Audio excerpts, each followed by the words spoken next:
હવે બધા છે એ મૌન ધારણ કરી લે। રામકૃષ્ણ પરમહંસને કેટલા ઓળખે છે? નામ સાંભળ્યું છે? હાથ ઊંચો કરો, કોણ ઓળખે છે? કોને કોને ખ્યાલ છે રામકૃષ્ણ પરમહંસ વિશે? કોણ હતા એ?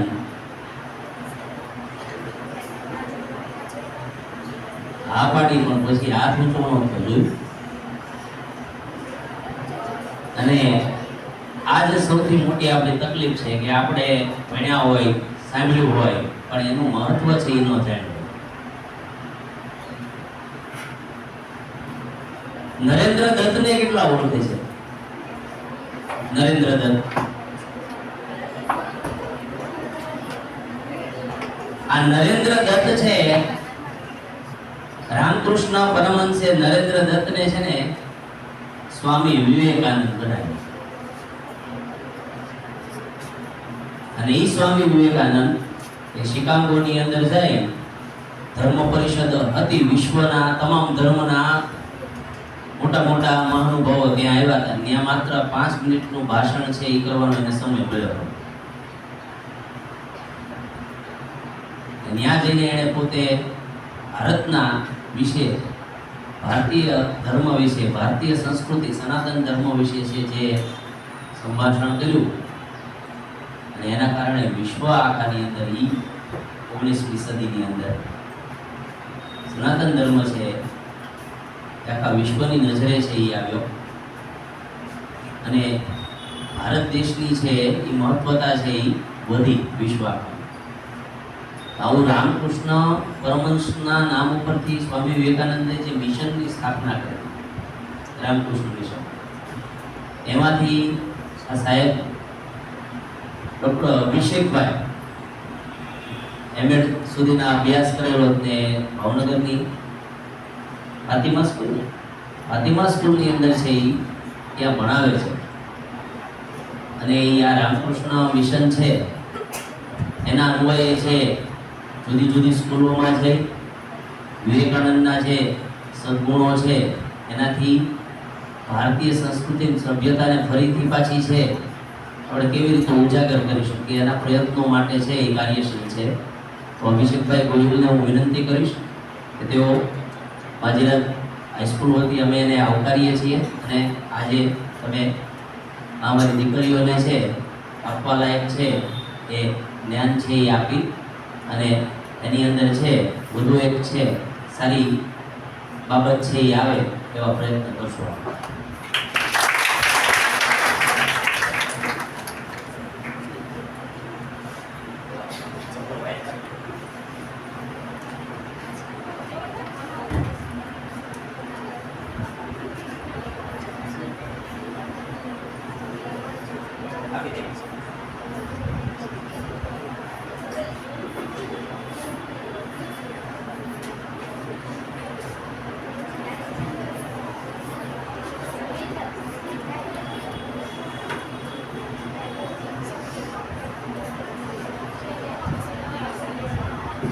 હેલો હેલો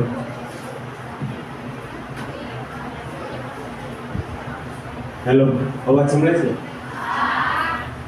તો સૌથી પહેલાં તો દવે સપનો આભાર કે એણે કાર્યક્રમ માટે મંજૂરી આપી। સત્યજીતભાઈનો પણ આભાર, એણે સતત મારી સાથે રહીને આ કાર્યક્રમને ગોઠવવામાં મદદ કરી છે। કાર્યક્રમની શરૂઆત કરી, ઓલરેડી મોડું થઈ ગયું છે એટલે આપણે પ્રસ્તાવનામાં બહુ વધારે નહીં જઈએ। સ્વામીજી કહે છે બરાબર, આજનો કાર્યક્રમ સરે કીધું રામકૃષ્ણ મિશન તરફથી છે। રામકૃષ્ણ મિશન 125 વર્ષથી વધારે સમયથી કાર્યરત છે। આની સ્થાપના છે સ્વામી વિવેકાનંદ કરેલી 1898માં રામકૃષ્ણ મઠ અને મિશનની।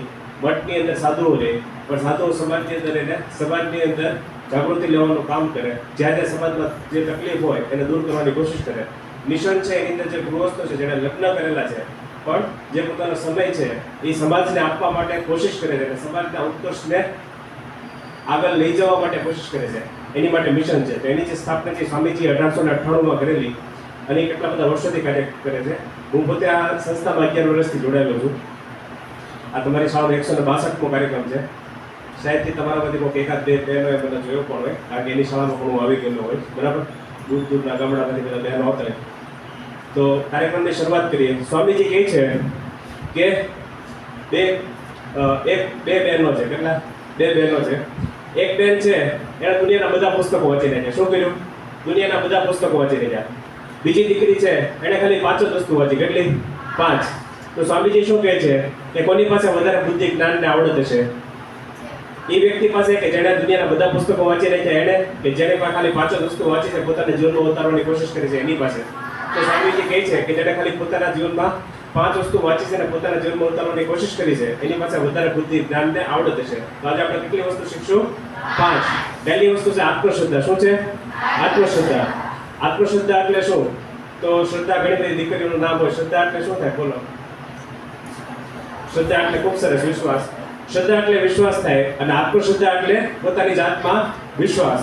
સ્વામીજી કહે છે કે જૂના ધર્મોએ કહ્યું છે જેને પ્રભુમાં શ્રદ્ધા નથી નાસ્તિક છે. નવો ધર્મ કહે છે જેને પોતાની જાત પર શ્રદ્ધા નથી નાસ્તિક છે. તો સ્વામીજી કહે છે કે જીવનમાં પ્રગતિ કરવા માટે, આગળ વધવા માટે સૌથી પહેલી જરૂરિયાત કેની છે? આત્મશ્રદ્ધાની. કેની જરૂરિયાત છે? આત્મશ્રદ્ધાની, પોતાની જાતમાં વિશ્વાસની. તો સ્વામીજી હતા એ આખા ભારતનું પરિભ્રમણ કર્યું. અમેરિકા ગયા, ઇંગ્લેન્ડ ગયા. ઇંગ્લેન્ડમાં ગયા અને ત્યાં તો દીકરીઓ માટે શિક્ષણ ચાલુ હતું. ત્યારે બધી દીકરીઓ હતી ઇંગ્લેન્ડની અંદર. ઇંગ્લેન્ડ એટલે કે અંગ્રેજો જે આપણી ઉપર 250 વર્ષ રાજ કરીને ગયા. તો ત્યાં ગયા અને 5 દીકરીઓ હતી એને બોલાવી અને પૂછ્યું કે કેન યુ ડુ ધીસ? શું તમે આ કામ કરી શકશો? તે બધી દીકરીઓ આંખ નાખીને જવાબ આપ્યો કે yes we can do this, અમે આ કામ કરી શકશું. સ્વામીજી હતા અમેરિકા ગયા. અમેરિકામાં 5 નાના ભાઈઓ બહેનોને બોલાવ્યા અને પૂછ્યું કે શું તમે આ કામ કરી શકશો? Can you do this? તો એ બધી આંખ નાખીને જવાબ આપ્યો yes we can do this. Swamiji ભારતમાં આવ્યા. દીકરીઓ માટે શાળા જ નહોતી. મહારાષ્ટ્રમાં સાવિત્રીબાઈ ફૂલે હતી, એણે અમુક શાળા ચાલુ કરેલી. બાકી આખા દેશભરમાં દીકરીઓ માટે શાળા નહોતી. તો સ્વામીજી હતા એણે 5 છોકરાને બોલાવ્યા અને પૂછ્યું કે કેન યુ ડુ ધીસ? શું તમે આ કામ કરી શકશો? તો બધા નીચું જોવા માંડ્યા. શું કામ નીચું જોવા માંડ્યા? કારણ કે 1000 વર્ષની ગુલામીને કારણે આપણે શું ગુમાવી બેઠા છીએ? આત્મશ્રદ્ધા ગુમાવી બેઠા. શું ગુમાવી બેઠા છીએ? આત્મશ્રદ્ધા ગુમાવી બેઠા છે. આપણને આપણી જાત ઉપર વિશ્વાસ નથી. આપણને જ્યારે આપણી જાત ઉપર વિશ્વાસ નથી તો જીવનના કોઈ પણ ક્ષેત્રમાં જ્યારે આપણે આગળ વધતા હોઈએ, નાની એમથી મુશ્કેલી આવે ને ત્યારે આપણે ડરી જઈએ છીએ અને પછી આપણે હિંમત હારી જઈએ છીએ. અત્યારે તમે બધા વિદ્યાર્થી છો, બરાબર? અત્યારે તમે બધા અભ્યાસ કરો છો. અભ્યાસમાં આપણે થોડા ઓછા માર્ક આવે, બરાબર? ગણિત, વિજ્ઞાન, સમાજ વિદ્યા, હિન્દી, ગુજરાતી, સંસ્કૃત થોડાક પણ ઓછા માર્ક આવે ત્યારે આપણે ડરી જઈએ અને આપણે અત્યારે એટલા કહી એમાં તો કોઈ શિક્ષક કે મેડમ કીધાય અને મેડમ હોય, બરાબર? સાહેબ થાય તમને લાભો નહીં મળતો, મેડમ તમને લાભો આવે. આ મેડમ બધા ભંગર, ચાલો ચોકલેટનો કામ કરો, સમજાણો ભણવું જ નથી, સમજાણો. એટલે તમે હિંમત હારી જાઓ. હિંમત હારવાની નથી, આત્મશ્રદ્ધા રાખવાની છે. શું રાખવાનું છે? આત્મશ્રદ્ધા રાખવાની છે. જો કોઈ શિક્ષક કે મેડમ તમને ખીજાય છે તો તમારે એમ વિચારવાનું છે કે આ વર્ષે આ મેડમ કે સર છે મને ખીજાણા, આગલી વખતે આ મેડમ કે સરને હું મોકો આપીશ નહીં. આમ તો હું પણ સરની જેમ શિક્ષક છું, 14 વર્ષથી ભણાવું છું, એટલે હું તો ઘણી વાર દીકરીને લાભો મારું. ફોટો નહીં બોલું, બરાબર? બધા વિડીયો ચાલુ, બરાબર? બધા જોતા. પણ મેં મારી જિંદગીમાં જોયું છે, છોકરાને મેં લાફો માર્યો હોય ને તો મારે બીજી વાર લાફો મારવો પડે, ત્રીજી વાર લાફો મારવો પડે. દીકરીને મેં એકવાર ખીજાડો કે એને લાફો માર્યો હોય ને, મારે પછી એને જિંદગીમાં એટલે જ્યાં સુધી 5, 6 વર્ષ 10 વર્ષ શાળામાં હોય ને, મારે બધી ખીજાવવું ન પડે. એને એવું જોઈ ત્યારથી સાહેબ ખૂબ તૈયાર છે, સાહેબ હોમવર્ક તૈયાર છે, બધું તૈયાર. કારણ કે દીકરીઓને પોતાની ઇજ્જત બહુ વાલી હોય, એ મેં જોયેલું છે. એટલે એકવાર હું કોકને ખીજાવ ને એટલે બીજા દિવસે ટેબલ ઉપર કોક આવી જ ગયું હોય. તમને આખી રાત જાગવું પડે, આખી રાત જાગીને તૈયાર કરી નાખે. એટલે દીકરીની બાબતમાં આ એક બહુ સારી વસ્તુ છે કે they are highly self discipline. એટલા માટે આજે કોઈ પણ ક્ષેત્રમાં તમે જોશો કે દીકરીઓ બધી જગ્યાએ આગળ છે, છોકરાઓ પાછળ થઈ ગયા. એનું કારણ શું? કારણ કે દીકરીઓને આત્મસન્માન વધારે પ્રિય છે. એટલા માટે એ રાતે જાગવું પડશે, 3, 4 આખી રાત જાગવું પડશે તો એ કામ કરશે. છોકરાઓને એવું નથી. છોકરાનું હોય ભલે ને સાહેબ લાગો પડે, આપણે બહાર બેન હવા ખાશે, સમજાડો. છોકરાઓ તો મગજ આ રીતે હાલતો, સમજાડો. છોકરીનું હોય કે કાલે સાહેબ ખીજાશે તો બધીની વચ્ચે લાફો મારશે તો એને ડર હોય, સમજાડો. ભલે છોકરી બેઠી હોય તોય તેને ડરતો હોય, એટલા માટે આખી રાત જાગીને હોમવર્ક પૂરું કરશે. તો સ્વામીજી કહે છે કે આત્મશ્રદ્ધા ખૂબ કિંમતી વસ્તુ છે, બરાબર? આત્મશ્રદ્ધા એટલે પોતાની જાત ઉપર વિશ્વાસ હોવો ખૂબ જરૂરી છે. પણ કેવું થશે કે થોડીક વારમાં હમણાં કાર્યક્રમ પૂરો થશે, રિસેસ પછી બધા નાસ્તાનો ડબ્બો ખોલીને ખાશો, પછી ઘરે વયા જશો, એ બધું ભૂલી જશો. પણ હું તમને એક વાર્તા કહું. વાર્તા માણસોને લાંબા સમય સુધી યાદ રહે, બરાબર? આ વાર્તાથી તમને આત્મશ્રદ્ધા શું છે એક્ઝેક્ટલી એ ખબર પડશે. સ્વામીજીની જેમ જ તે આ દેશની અંદર એક દીકરીનો જન્મ થયો. સ્વામીજી ઉપર પછી આપણે ફરીથી પાછા જશું.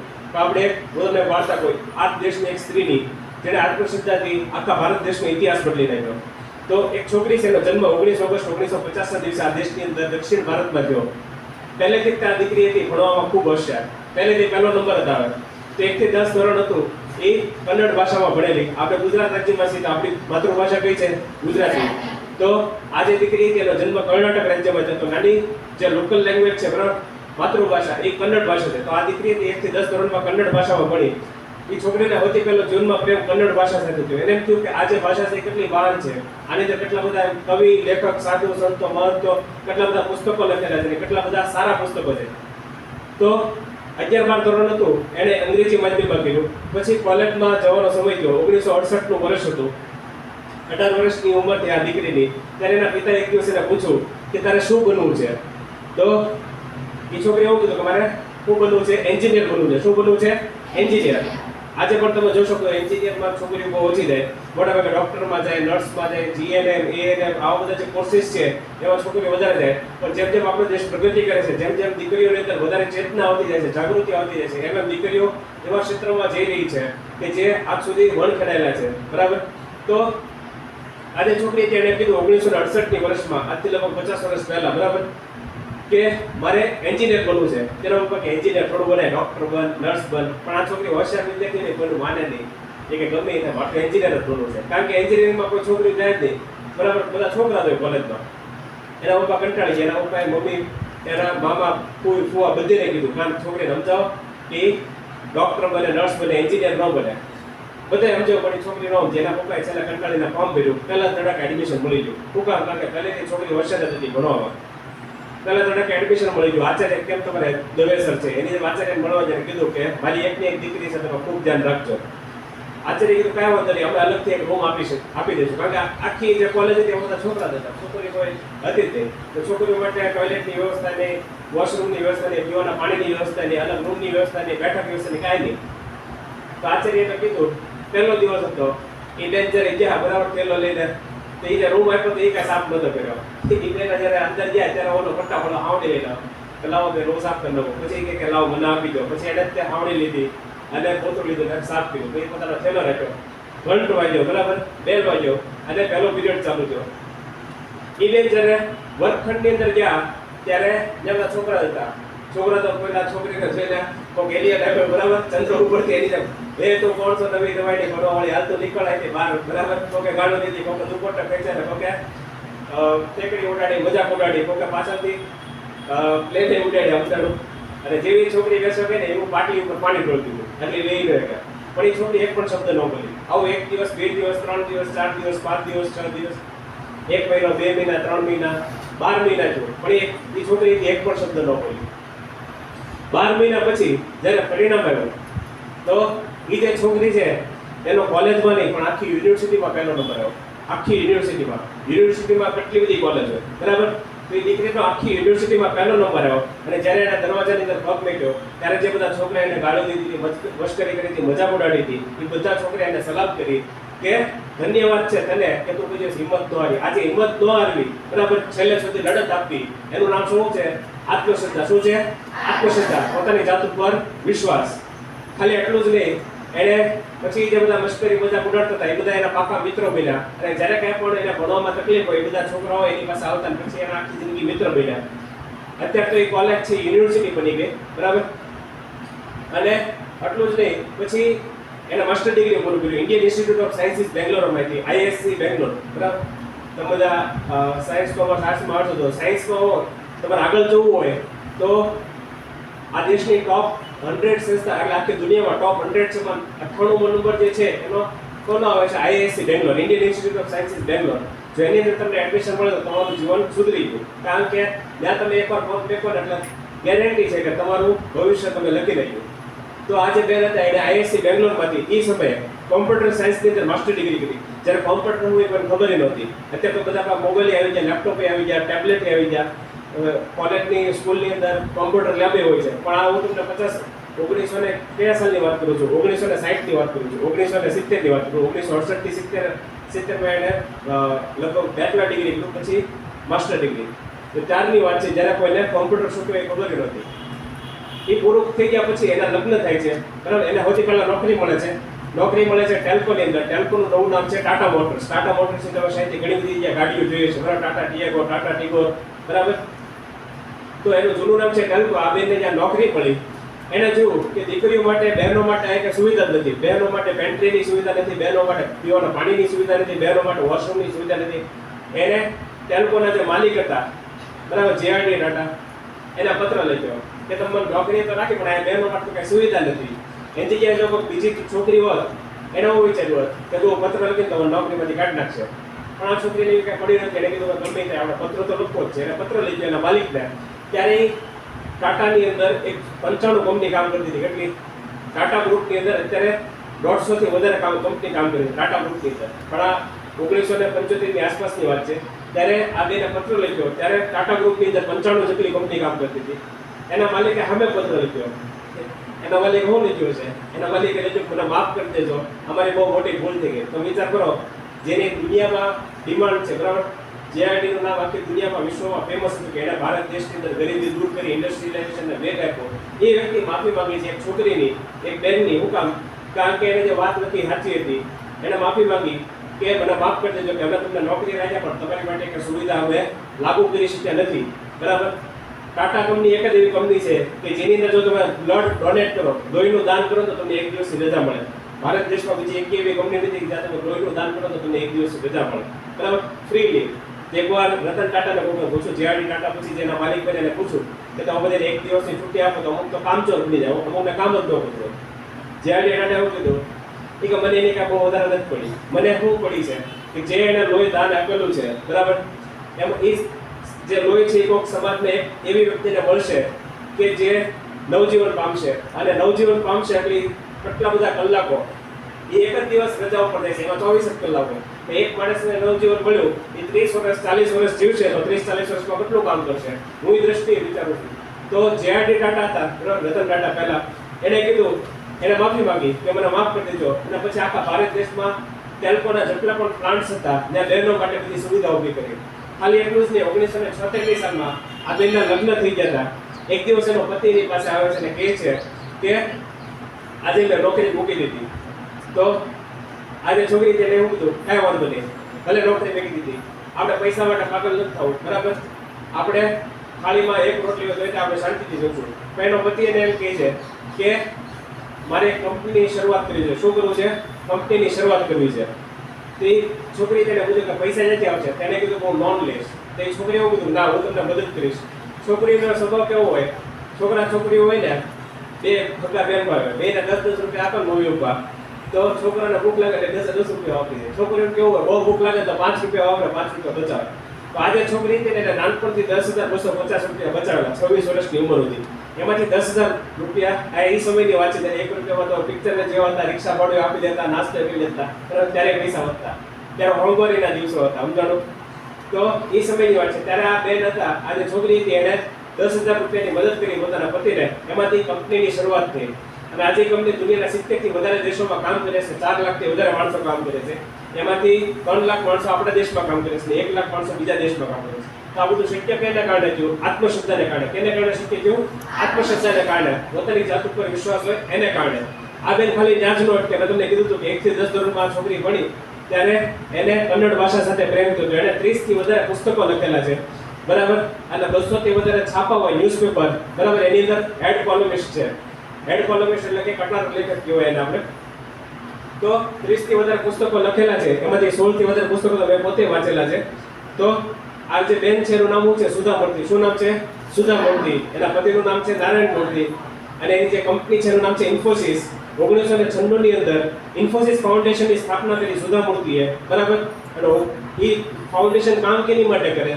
તો જ્યારે શાળા પડી હોય, બેડરૂમ માટે કાંઈ વોશરૂમની સુવિધા ન હોય બરાબર, પુસ્તકાલય ન હોય, તો આ બધી જગ્યાએ એ લોકો પહોંચી જાય. પૂર આવ્યો હોય, ભૂકંપ હોય તો ત્યાં સૌથી પહેલા પહોંચી જાય. છેલ્લા 28 વર્ષોમાં ઇન્ફોસિસ ફાઉન્ડેશને 16 વાર ભારત દેશને મદદ કરેલી છે. ભારત સરકાર ભોગે કાંઈ પણ મુશ્કેલી હોય એની પહેલા ઇન્ફોસિસ ફાઉન્ડેશન પહોંચી ગયું અને એ લોકો મદદ કરે છે. 2006 ની સાલમાં ભારત સરકાર આપણા દેશ માટે, તમે બધા ખોખો કબડ્ડી રમતા હશો બરાબર, નીચે ગ્રાઉન્ડ છે એમાં, તો તમને સારી રમત રમો તો તમને ઇનામ મળે ને, મેડલ મળે ને, ગોલ્ડ, સિલ્વર, બ્રોન્ઝ. એની જેમ ભારત દેશ માટે તમે સારું કામ કરો તો તમને ભારત દેશની અંદર 4 મોટા એવોર્ડ છે: પદ્મશ્રી, પદ્મભૂષણ, પદ્મવિભૂષણ અને ભારત રત્ન. 2006 ની સાલમાં ભારત દેશે ભારત સરકારે આજે બેન છે સુધા મૂર્તિ એને પદ્મશ્રીનો એવોર્ડ આપ્યો. ગયા વર્ષે 2023ની સાલમાં આજે બેન છે સુધા મૂર્તિ એને ભારત સરકારે પદ્મભૂષણનો એવોર્ડ આપ્યો. અત્યારથી 72 વર્ષના દાદી થઈ ગયા. જે છોકરીએ શરૂઆત કરી 1950માં, બરાબર, આજે ભારત દેશની અંદર એનું નામ ઇતિહાસમાં અમર છે. શું કામ અમર છે? કે she paved the golden road for the women of India. એણે ભારત દેશની સ્ત્રીઓ માટે, દીકરીઓ માટે સોનેરી રસ્તો તૈયાર કર્યો છે કે જેની ઉપર ચાલીને લાખો સ્ત્રીઓ પોતાનું જીવન સુધારી શકે છે. શું કામ? કારણ કે એણે ભયંકર સંઘર્ષ કરેલો છે. બરાબર, ઘણા બધા પુસ્તકો લખેલા પણ આપણી પાસે સમયની લિમિટેશન છે. એટલા માટે તો આ બધું શક્ય કેને કારણે થયું? આત્મશ્રદ્ધાને કારણે. કેને કારણે થયું? આત્મશ્રદ્ધાને કારણે. એક રમૂજી વાત એ કે એક દિવસ એક ભાઈ હતા પત્રકાર, એ માઇક લઈને પગી ગયા. એ કે તમને એવું નથી લાગતું કે મારે તમારા પતિને મદદ ન કરવી જોઈએ? બરાબર, કારણ કે તેણે એવું કીધું, હું મારા પતિને હું કામ મદદ ન કરું? કે મારો પતિ છે એ દારૂડિયો નથી, જુગારી નથી, બરાબર, શરાબી નથી, એની અંદર એક પ્રકારના ખોટા લક્ષણો નથી, એ દિવસ રાત મહેનત કરે છે, મને જેટલો સમય આપે છે ને મારી હાલત ખાલી જમવા જ દે છે, એનીથી વધારે એ લોકો માટે સમય આપે છે, લોકોનું ભલું કરવા માટે સમય આપે છે. હું મારા પતિને હું કામ મદદ ન કરું? આટલા માટે ઇન્ફોસિસ ફાઉન્ડેશન હંમેશા સફળ રહ્યું છે પોતાના વેન્ચર્સમાં. બરાબર, મૂળ વાત ઉપર આવીએ તો આત્મશ્રદ્ધા. સ્વામીજી તો ત્યાં સુધી કહે છે, બરાબર, સ્વામી વિવેકાનંદ ત્યાં સુધી કહે છે કે આખી દુનિયા તમારી સામે તલવાર લઈને ઊભી રહી, તમારા મા બાપ, ભાઈ બહેન, મિત્ર, વાલી, શિક્ષક, હું પોતે શિક્ષક છું, હું તમારો વિરોધ કરતો હોઉં તો પણ જો તમને તમારી જાત ઉપર શ્રદ્ધા હોય તો તમે ઇતિહાસ લખી શકો છો. તો સ્વામીજી કહે છે કે કોઈ દિવસ ડરવાનું નથી, કોઈ દિવસ હિંમત હારવાની નથી, આત્મશ્રદ્ધા, પોતાની જાત ઉપર શ્રદ્ધા, વિશ્વાસ રાખવાનો છે. આ તે પહેલી વસ્તુ. બીજી વસ્તુ છે નિર્ભયતા. શું છે? નિર્ભયતા. નિર્ભયતા એટલે કોઈ પણ બાબતથી ડરવાનું નહીં. આપણે નાની નાની બાબતમાં ડરી જઈએ છીએ, બરાબર. આજે પણ કોઈક છોકરી હોય એની કોઈ છેડતી કરે ને તો એ છોકરી ભાગવાની કોશિશ કરે, એની રીતે ઊભી રહીને એને 5 લાફા ઠોકી દેવાની જો હિંમત ન થતી હોય તો આપણે આ દેશમાં જીવવાનું જરૂરી નથી. આ મારા કડક શબ્દો છે, હું કહીશ, બરાબર.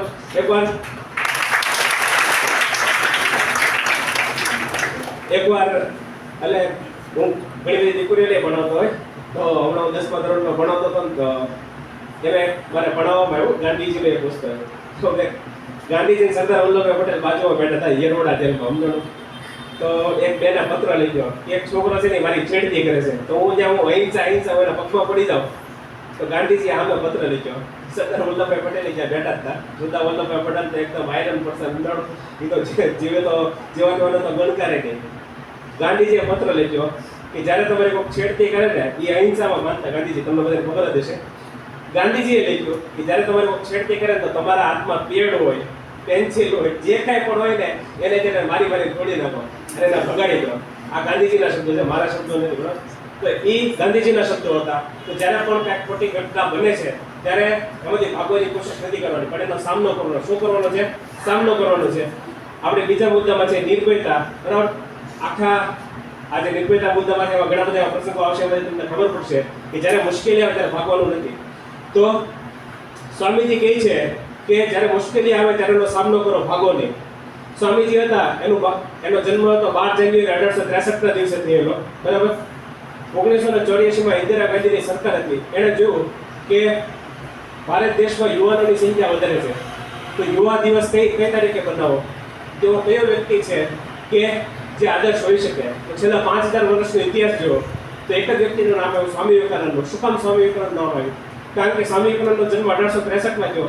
એમનું જે મૃત્યુ છે, બરાબર, 1902માં, એટલે કે કેટલા દિવસો જીવ્યા? 39 વર્ષ 5 મહિના અને 24 દિવસ જીવ્યા. 40 વર્ષે પૂરા નહીં. આટલી અલ્પ અવસ્થાની અંદર એને ભગીરથ કાર્ય કર્યું. સ્વામીજી છેલ્લે બીમાર હતા, ભયંકર બીમાર હતા. તો એના બધા શિષ્યોએ તે રોવા માટે સ્વામીજી અમે જોઈ નથી શકતા તમારી આવી હાલત. ત્યારે સ્વામીજી અચાનક ઉભા થયા ખાટલામાંથી અને કીધું કે તમે ચિંતા શું કામ કરો છો? મેં જે કાર્ય કરેલું છે 1500 વર્ષ સુધી ચાલશે. કેટલા વર્ષો સુધી? 1500 વર્ષ સુધી. આજે રામકૃષ્ણ મઠ અને મિશન નામની જે સંસ્થા છે એ ભારત દેશને સારામાં સારા સાધુઓ આપશે, શ્રેષ્ઠ વ્યક્તિઓ આપશે, જે ભારત દેશને પ્રગતિના પંથે લઈ જશે. એટલે એ સમય હતો, બરાબર. 1863 થી 1902 નો સમય કેવો હતો? ત્યારે મોબાઈલ નહોતા, ત્યારે લેપટોપ નહોતા, ત્યારે કોમ્પ્યુટર નહોતા, ત્યારે ઇન્ટરનેટ નહોતું. તમે અહીંથી પત્ર લખો ને ત્યારે અમેરિકા પત્ર પહોંચતા 4 મહિના લાગે. કેટલા?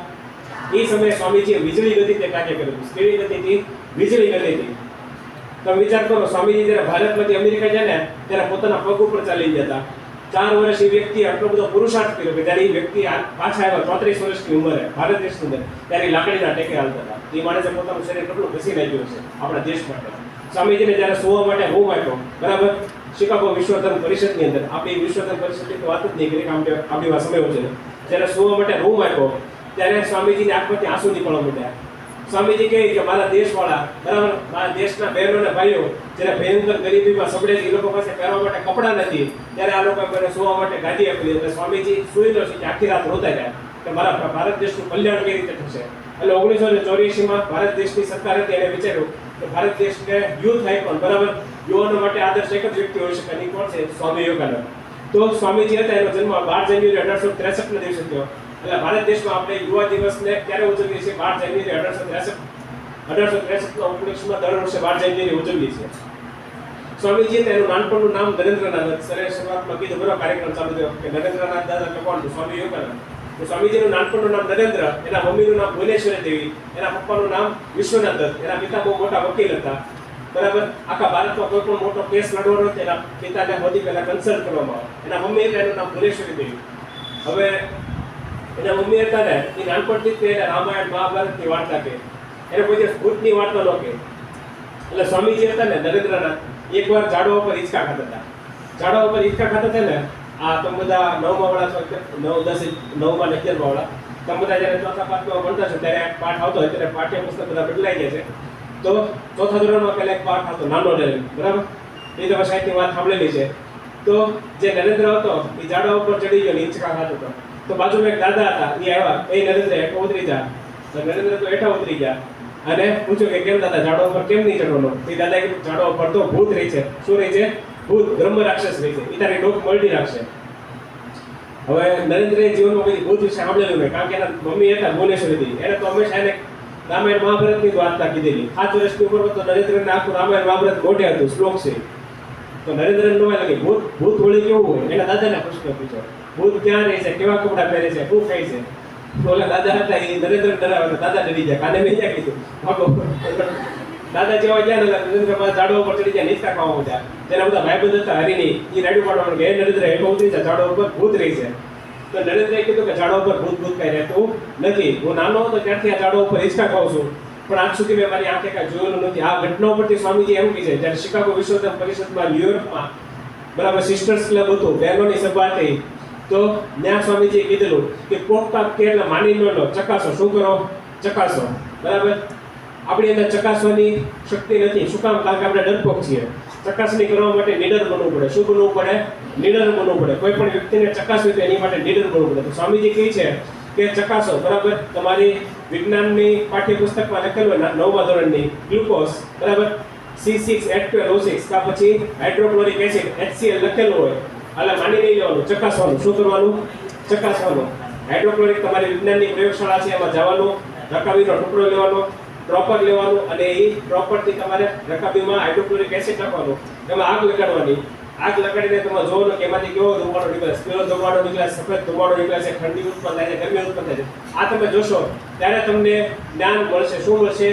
જ્ઞાન મળશે. બાકી તમે જે પુસ્તકની અંદર જે બધું વાંચો છો, અહીંથી જે તમને શિક્ષક અહીંથી શીખવાડે છે, બરાબર, હું પણ તમને જો કાંઈક શીખવાડતો તો એ બધી શું છે? માહિતી છે. શું છે? માહિતી. માહિતી તમને થોડાક સમયમાં ભૂલાઈ જશે, જ્ઞાન તમને આખી જિંદગી યાદ રહેશે. આ થોડી અઘરી વસ્તુ છે, તોય ફરીથી સમજાવી દો. માહિતી એટલે શું? અત્યારે તમે જે બધા પરીક્ષા આપતા હોય એ શું હોય? તમે ઘરે ગયા, તમે પુસ્તક ખોલ્યું, તમે વાંચ્યું, અહીંયા આવીને છાપી નાખ્યું, તમે ઝેરોક્સ મશીનનું કામ કરો, તમે કાંઈ નવી વસ્તુ નથી કરતા. પણ જ્ઞાન એટલે શું? જ્યારે તમારા જીવનમાં ભયંકર મુશ્કેલી આવે, બરાબર, જ્યારે તમારા જીવનમાં ભયંકર મુશ્કેલી આવે ત્યારે તમે બુદ્ધિપૂર્વકના નિર્ણયો લઈને એમાંથી રસ્તો કાઢી શકો ને, એ તમારું જ્ઞાન છે. જ્યાં માહિતી, એટલે માહિતીમાંથી જ જ્ઞાનનું સર્જન થાય છે, બરાબર. આટલો ફેર છે માહિતી અને જ્ઞાન વચ્ચે.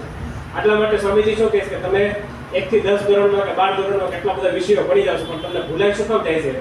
ભૂલાય એટલા માટે જાય કારણ કે એ બધી શું છે? માહિતી છે, જ્ઞાન નથી. જ્ઞાન એટલે શું થાય? એક સાદું ઉદાહરણ આપું, તમને વધારે ખબર પડશે.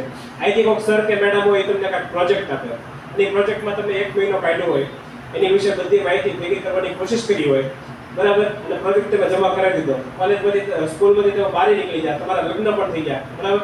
પછી તમે બધા બહેનો એકવાર ભેગા મળ્યા, તો તમે શું યાદ કરશો કે કયા વિષયમાં કયો ટોપિક ભણો તો યાદ કરશો ના તો હું યાદ કરશો તો ઓલા સાહેબ ઓલો પ્રોજેક્ટ આપ્યો તો તને યાદ છે આપણને કેવી મજા આવી પ્રોજેક્ટ તમને યાદ રહેશે શું કામ કારણ કે પ્રોજેક્ટમાં તમે શું કર્યું માહિતીને જ્ઞાનમાં રૂપાંતર કર્યું એટલે સ્વામીજી કહે છે કે જે માહિતીને તમે જ્ઞાનમાં રૂપાંતર કરો એ તમને લાંબા સમય સુધી યાદ રહેશે બરાબર અને માહિતીને જ્ઞાનમાં રૂપાંતર કઈ રીતે કરી શકાય તો ચકાસણી કરવાની ચકાસણી તમે ત્યારે કરી શકો જો તમે નિર્ભય હો ત્યારે નિડર હો ત્યારે એટલે નિડર બનો સ્વામીજી કહે છે કોઈ પણ બાબતથી ડરો નહીં બરાબર શિક્ષણમાં પણ આ નિયમ લાગુ પડે છે કે જીવનમાં પણ વ્યવહારિક જીવનમાં પણ તો નિર્ભય બનો આ તો પહેલી ઘટના નહીં સ્વામીજી હતા એ પરિભ્રમણ કરતા કરતા કાશ્મીરમાં ગયા આખા દેશમાં સ્વામીજી ફેર્યા બરાબર ત્યારે દીકરીઓ માટે શાળા નહોતી આજે તો કેટલા બધા આઠ તે શાળાની અંદર 840 જેટલી બહેનો ભણે છે તો ત્યારે આખા બંગાળમાં કે ગુજરાતમાં ભેગા થઈને 840 દીકરીઓ બે દીકરીઓ પગે લાવવું પડે આખા ગામને કાલો હોય તમારી દીકરીઓ બેપડો શાળાએ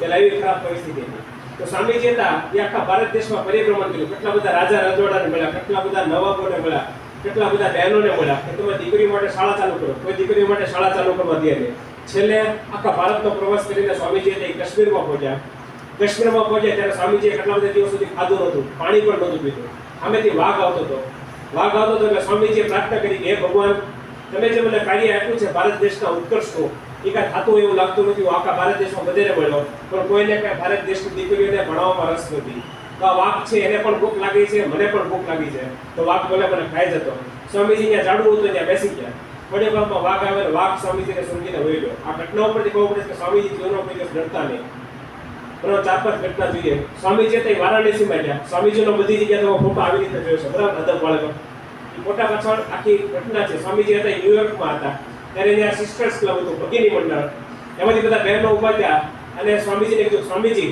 તમે એટલા મહાન છો તો તમે તમારી મા વિશે થોડું બોલો ત્યારે સ્વામીજીએ આ બધી જે ઘટના હતી મેં તમને કીધી મહાભારત રામાયણ વાળી બરાબર તેના મમ્મીએ તેને કોઈ દિવસ ભૂતની વાર્તા ન કીધી આપણા મમ્મી તો આપણે બહુ તોફાન કરીએ બરાબર તો શું કે પૂજા બાગડો આવશે બાગડો એટલે બાએ ઘડેલો એવું કે ભૂત કે હોય ને બાએ જે ઘડી દે સમજણું એનું નામ બાગડો આવશે એટલે આપણા છોકરા છોકરીઓ તોફાન કરતા એ હોઈ જાય તેના મમ્મીએ કોઈ દિવસ એને ભૂતની વાર્તા ન કીધેલી આટલા દેશને એક મહાન સંત મળ્યા કોણ સ્વામી વિવેકાનંદ તો સ્વામીજીએ તેને કીધું કે એક દિવસ હું ભારત દેશની અંદર પરિભ્રમણ કરતો હતો ત્યારે હું વારાણસી ગયો ત્યાં ગયો વારાણસી ગયો ત્યાં શિર ભવાની માતાનું મંદિર છે એક જ રસ્તો છે આવવાનો જવાનો મેં દર્શન કરી લીધા હું દર્શન કરી પાછો આવતો હતો કારણ કે એક જ રસ્તો એટલા માટે કારણ કે એક બાજુ વંડી છે અને એક બાજુ તળાવ છે હું જ્યારે દર્શન કરી પાછો આવતો ત્યારે મારી પાછળ વાંદરા પડ્યા શું પડ્યા વાંદરા તો સ્વામીજી ડરતા નહીં પણ વાંદરા પાછળ પડે ત્યારે શું કરવું એ ખબર નહોતી તો સ્વામીજીએ જોયું પાછળ વાંદરા પડે તો સ્વામીજી ઝડપથી આવવા માંડ્યા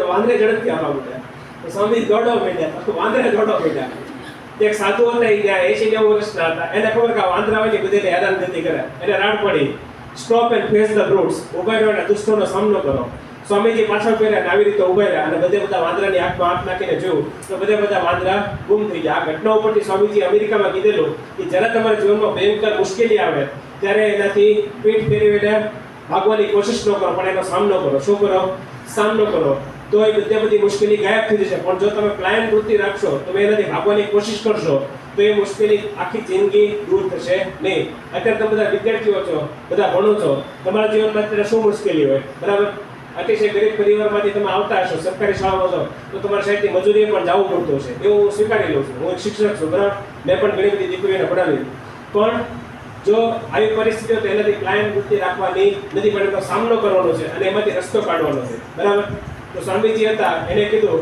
કે જ્યારે પણ જીવનમાં મુશ્કેલી આવે પણ જો મોટાભાગે તમે બધા વિદ્યાર્થીઓ એટલે તમારી ઉપર જવાબદારી ન હોય તો અત્યારે તમારું કામ છે ભણવાનું તમારા જો માર્ક ઓછા આવે ગણિત વિજ્ઞાનમાં સમાજ વિદ્યા હિન્દી ગુજરાતી ઇંગ્લિશ કે સંસ્કૃતમાં તો હિંમત હારી જવાની નથી પણ એનો સામનો કરો તમારે સ્વીકારવાનું છે કે આ મારા માર્ક ઓછા આવ્યા છે રોવાથી કાંઈ કામ નથી થવાનું બરાબર રોવાથી કાંઈ તમને કોઈ ઇનામ આપી દેવાનું નથી એવોર્ડ નથી પણ સ્વીકારો કે આ મારા માર્ક ઓછા આવ્યા છે તો આગલી વખતે જો મહેનત કરીશ એમાં વધારે માર્ક આવે જો આ તમે સ્વીકારશો એટલે 50% તો પ્રોબ્લેમનું સોલ્યુશન આવશે તમારું મન એક વસ્તુ માટે તૈયાર થશે કે મારે વધારે મહેનત કરવાની છે જો તમે આખી જિંદગી નહીં સ્વીકારો કે મારા માર્ક ઓછા આવ્યા છે બરાબર આ શિક્ષકની ભૂલ છે બરાબર એ વખત ખોટું છે કે આવું બધું કરશો બરાબર અડુક્યો કરશો તો કાંઈ જિંદગીમાં પ્રગતિ થશે નહીં તો પ્રગતિ કરવી હોય શિક્ષણમાં પણ પ્રગતિ કરવી તો સ્વીકારવું પડશે કાંઈ પ્રવૃત્તિ નહીં ચાલે બરાબર તો નિર્ભયતા એટલે વસ્તુઓનો સામનો કરો એકવાર સ્વામીજી તે અમેરિકામાં હતા અમેરિકામાં એક સભામાં સ્વામીજી બોલ્યા કે જેણે ઈશ્વર દર્શન કરેલા જેણે ભગવાનના દર્શન કરેલા માટે એને દુનિયામાં કોઈ પણ બાબતથી ડર ન લાગે.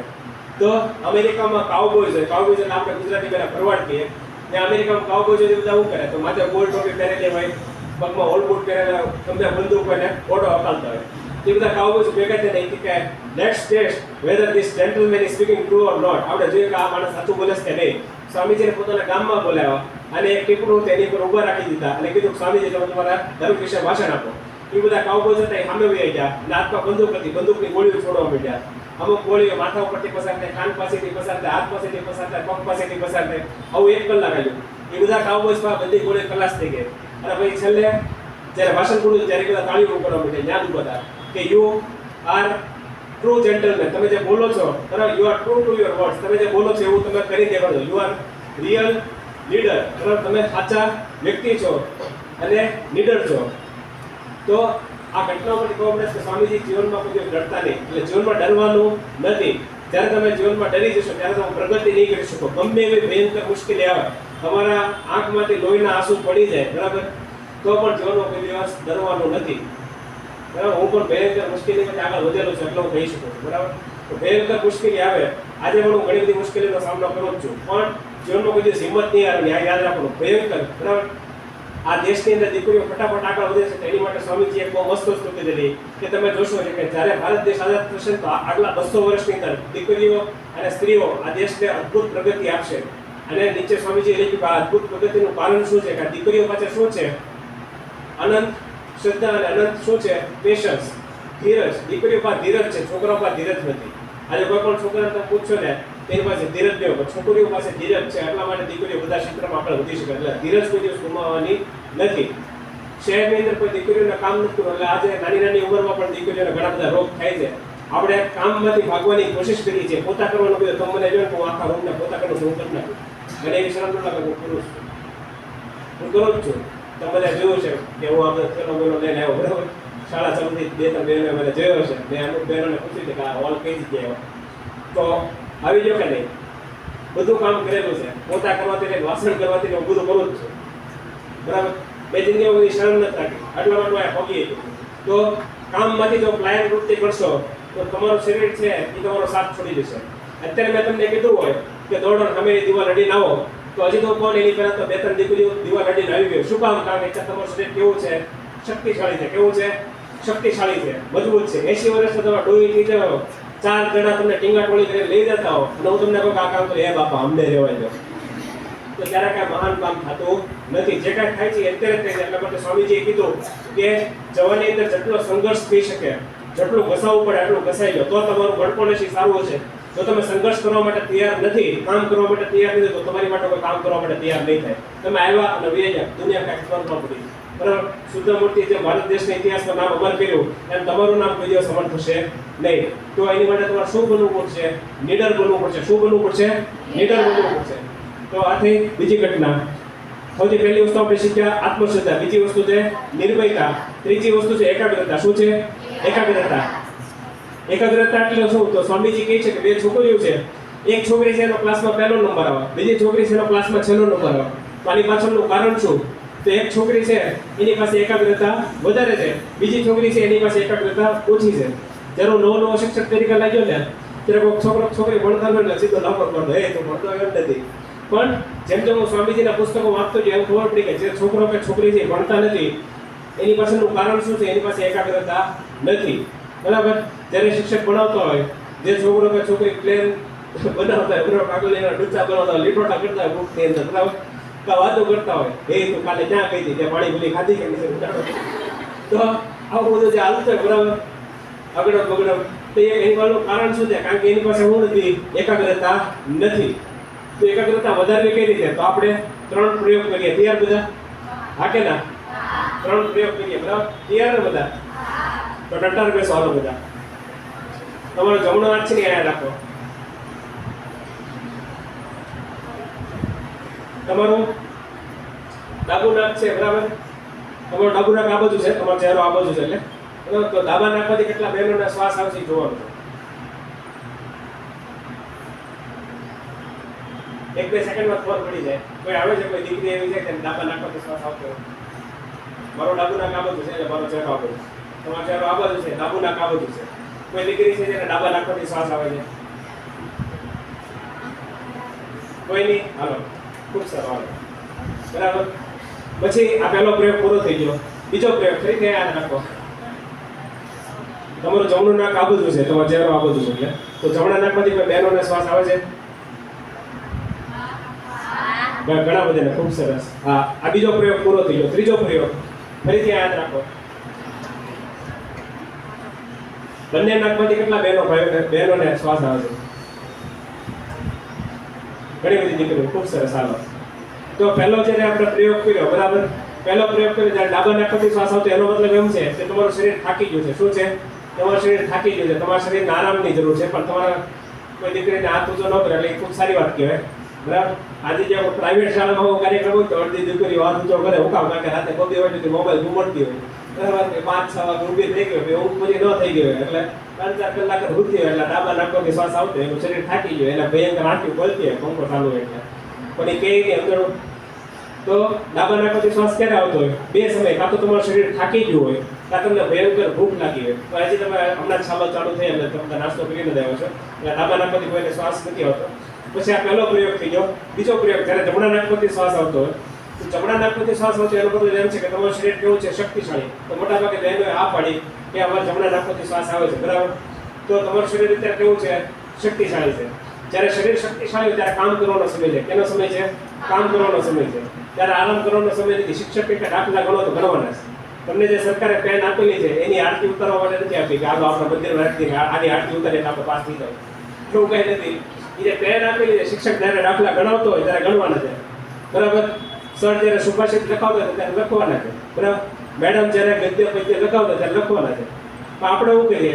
આપણે પેન ઉપાડીને લીટો ઠોકીએ. આજે તમને કીધું કે બેન તું હોમવર્ક કરીને આવી, દીકરી તો હોમવર્ક કરીને આવી, ના ના. પછી તમે અહીંથી ઘરે જાઓ, ખેલોડ સીધો તો ગા કરતે ખૂણામાં અમદાડું એટલામાં કે રખડવા ગયા હતા, ફરવા ગયા, ટીવી ચાલુ કરી હાલ આમ ડિસ્કો હતો, એક ગીત જોઈ લે અમદાડું કામી પાણીપુરી ખાવા ગયો હતો. એ આવી ગઈ થોડોક આમ, આજે તું શાળાએ આવી હતી, આજે તું હુકમ નથી આવી. તો એ હવે આવી રીતે નથી આવી, શું ફેર પડે? તને હોમવર્ક આવ્યું તો કરવા માંડ ને ભાઈ. એટલે પછી બીજા દિવસે જાય થેલો ખૂણામાં પડ્યો, થેલો ગોતીને આવે પછી પૂછે કે તે હોમવર્ક કર્યું હતું બેન? કે ના ના. તો કે શિક્ષકો તમારી આરતી ઉતારે કહો આ તો કેટલી મહાન દીકરી છે, આની તો આરતી ઉતારવી છે. તમારો ફોટો એ ચોટાડી લાવ્યો તમારી પૂજા કરી આ દીકરી તો હોમવર્ક કરીને આવતી નથી. એવું કોઈ શિક્ષક નહીં કરે. આ દુનિયામાં બે વ્યક્તિઓ એવા છે જે તમને હકીકતમાં પ્રેમ કરે છે. આજે પણ દેશની અંદર 5% શિક્ષકો ખરાબ હશે, બરાબર, એવું માની લઈએ, જે દીકરીઓની છેડતી કરતા હશે. પણ 95% શિક્ષકો આજે પણ એવા દેશમાં છે કે જે હકીકતમાં વિદ્યાર્થીનો વિકાસ થાય એમાં રસ ધરાવે છે.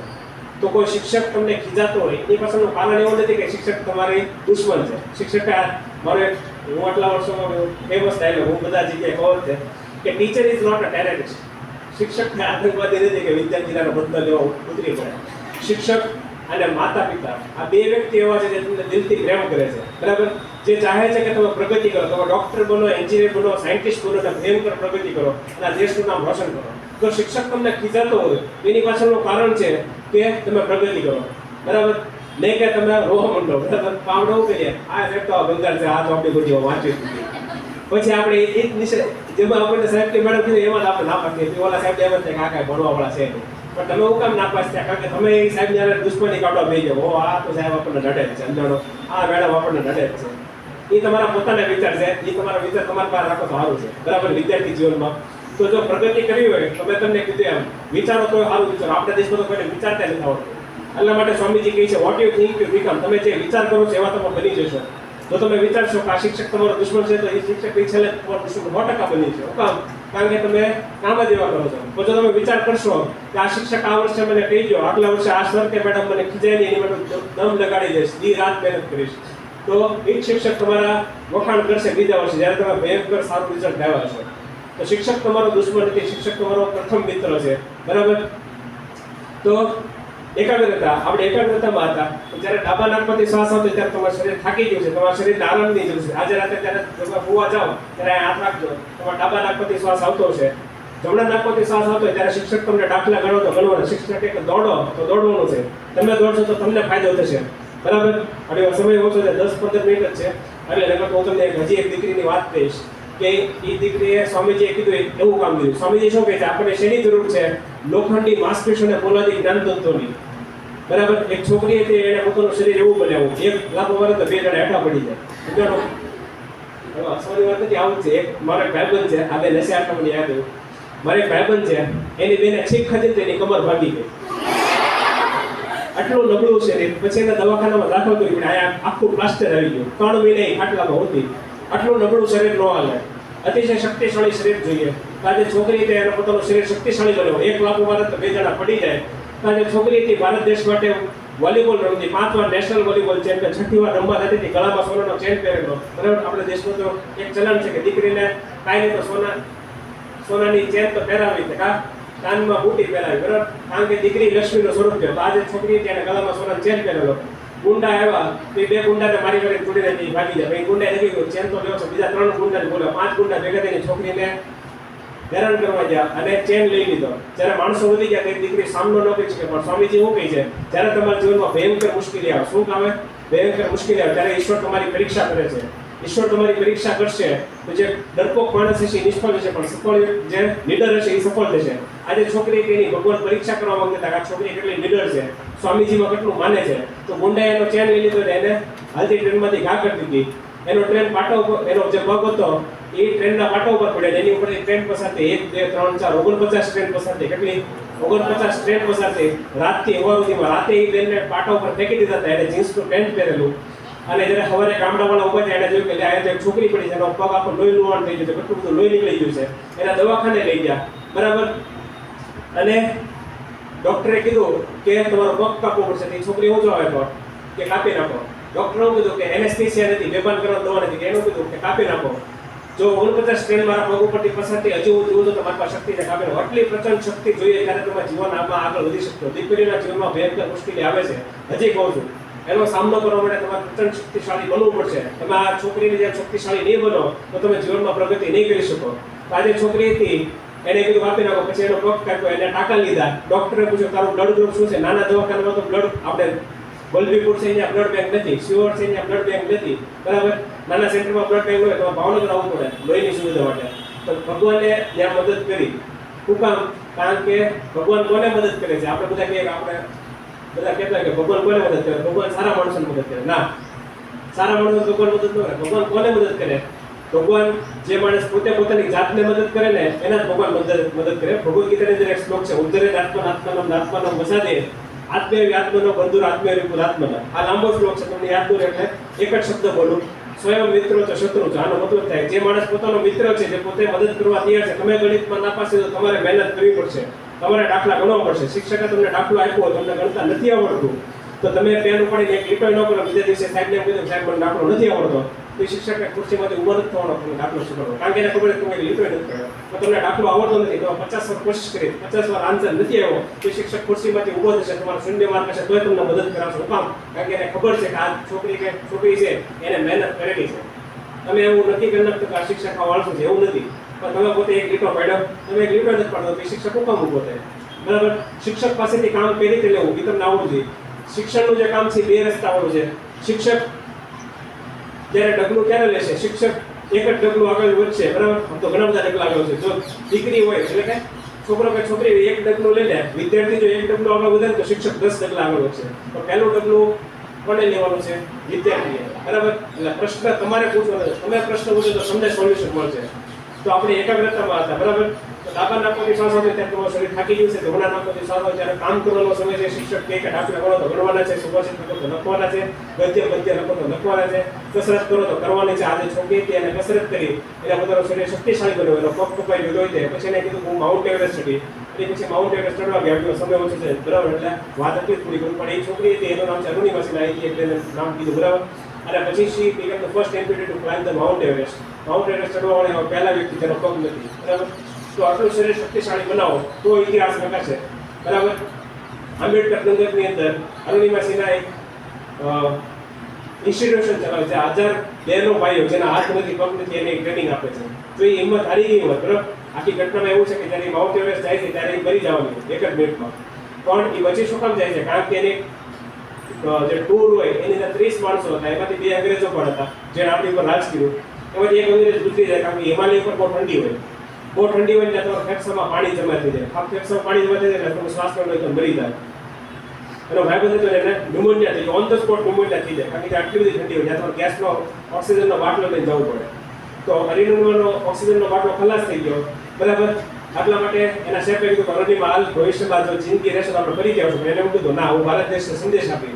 એ ઠાકુરમાં સ્વામીજી એટલે કે રામકૃષ્ણદેવ માં શારદાદેવ સ્વામીજીનો ફોટો લઈ જાય ત્યાં રાખ્યો અને એને કીધું કે હે સ્વામીજી, તમે મને ખૂબ મદદ કરી, એની માટે તમારે ખૂબ એને ત્યાં ભારત દેશનો ઝંડો રાખ્યો, ભારત દેશને એક સંદેશ આપ્યો. અને એક યુટ્યુબ વિડીયો છે on the top of the mountain, બરાબર. રણનીમાં સિંહના યુટ્યુબ ઉપર વિડીયો છે, તમે જોજો. એમાં એવું કહે છે કે ઈશ્વર કોને મદદ કરે? જે પોતાની જાતને મદદ કરે. એમાં એક ચમત્કાર થાય છે. અંગ્રેજ જો ઉતરી ગયો અને ભાઈબંધ હતો એને ઓક્સિજનનો જે બાટલો હતો એ રણનીમાં સિંહને આપ્યો અને એ ઓક્સિજનના બાટલાથી રણનીમાં સિંહ પાછી આવી, જીવતી આવી. અને પછી તેણે સાથે સાથે મહાન પહાડ છે એ ચડી લીધા આ દુનિયાના, ખાલી માઉન્ટ એવરેસ્ટ નહીં, માઉન્ટ કિલીમાંજારો, માઉન્ટ આલ્પ્સ, બરાબર, બધા. તો કહેવાનો મતલબ શું છે કે જો તમને તમારી જાત ઉપર વિશ્વાસ હશે, જો તમે લીડર હશો, બરાબર, અને જો તમે તમારી જાતને મદદ કરશો તો તમને ભગવાન મદદ કરશે. જો એ છોકરી હતી એનો પગ કપાઈ રોવા મંડી હોય, એ માણું બંધ કરીને રૂમમાં બેઠી તો ન્યાય એને કોઈ ઓક્સિજનનો બાટલો દેવા ન આવે, બે પગથી ઉપર હતો લેતા જતા. એમ ભગવાન મદદ નથી કરતો. એટલે તમારા માર્ક ઓછા આવે, તમે જ્યારે શિક્ષણમાં નિષ્ફળ જાવશો ત્યારે તમારી જાતને મદદ કરવી પડશે, બીજું કોઈ તમને મદદ કરશે નહીં. તો જ્યારે જમણા નાકમાંથી શ્વાસ આવતો હોય ત્યારે કામ કરવાનો સમય છે, ત્યારે કામ કરવાનું છે. અને છેલ્લો જે આપણે પ્રયોગ કર્યો, બરાબર, બે નાકમાંથી શ્વાસ આવતો, એનો મતલબ એમ છે કે તમારું મન કેવું છે? એકાગ્ર છે. તો જે છોકરો કે છોકરી, બરાબર, આ તો બધી બહેનો છે, જે છોકરી છે એનો પહેલો નંબર આવે છે, એના બે નાકમાંથી જે શ્વાસ આવે છે એનો સમય કેટલો છે? તો 6 કલાક, 7 કલાક, 10 કલાક, બરાબર. જે ઠોઠ છોકરી છે, બરાબર, એવું બધા કહેતા હોય, હું નથી માનતો ઠોઠને, બરાબર. મેં એવા વિદ્યાર્થીને પાસ કર્યો જેને 0 માર્ક આવ્યા ગુજરાત બોર્ડમાં, બરાબર. અને 10માં અને 12માં એવા વિદ્યાર્થીને પાસ, જેને આખા ભાવનગર નામ ત્યાં કોઈ પાસ જ નહીં થાય. મેં એને સ્ટ્રીટ લાઇટ ભણાવીને પાસ કરી દીધો અને એ ત્યાં ફોરેનમાં છે, બરાબર. એટલે હું કોઈ વિદ્યાર્થીને ઠોઠ કે એવું નથી માનતો, પણ એ પોતે એવું માની લે એ વાત અલગ છે, બરાબર. જ્યાં સુધી વ્યક્તિ પોતે આટલો માટે ત્યાં સુધી એને દુનિયા ન હરાવી શકે. તો જ્યારે બે નાકમાંથી શ્વાસ આવતો, જેને બે નાકમાંથી શ્વાસ આવતો એનો સમય ખાલી 5 મિનિટ હોય, 10 મિનિટ હોય, તો એની એકાગ્રતા કેવી હોય? બહુ છે. એ ગમે એટલું 10 પાના 50 વાર વાંચે તો એને કંઈ યાદ ન રહે. કારણ કે એની પાસે શું છે? એકાગ્રતા નથી. તો સ્વામીજી શું કહે છે કે એકાગ્રતા વધારી શકાય? હા, વધારી શકાય. કઈ રીતે એકાગ્રતા વધારી શકાય?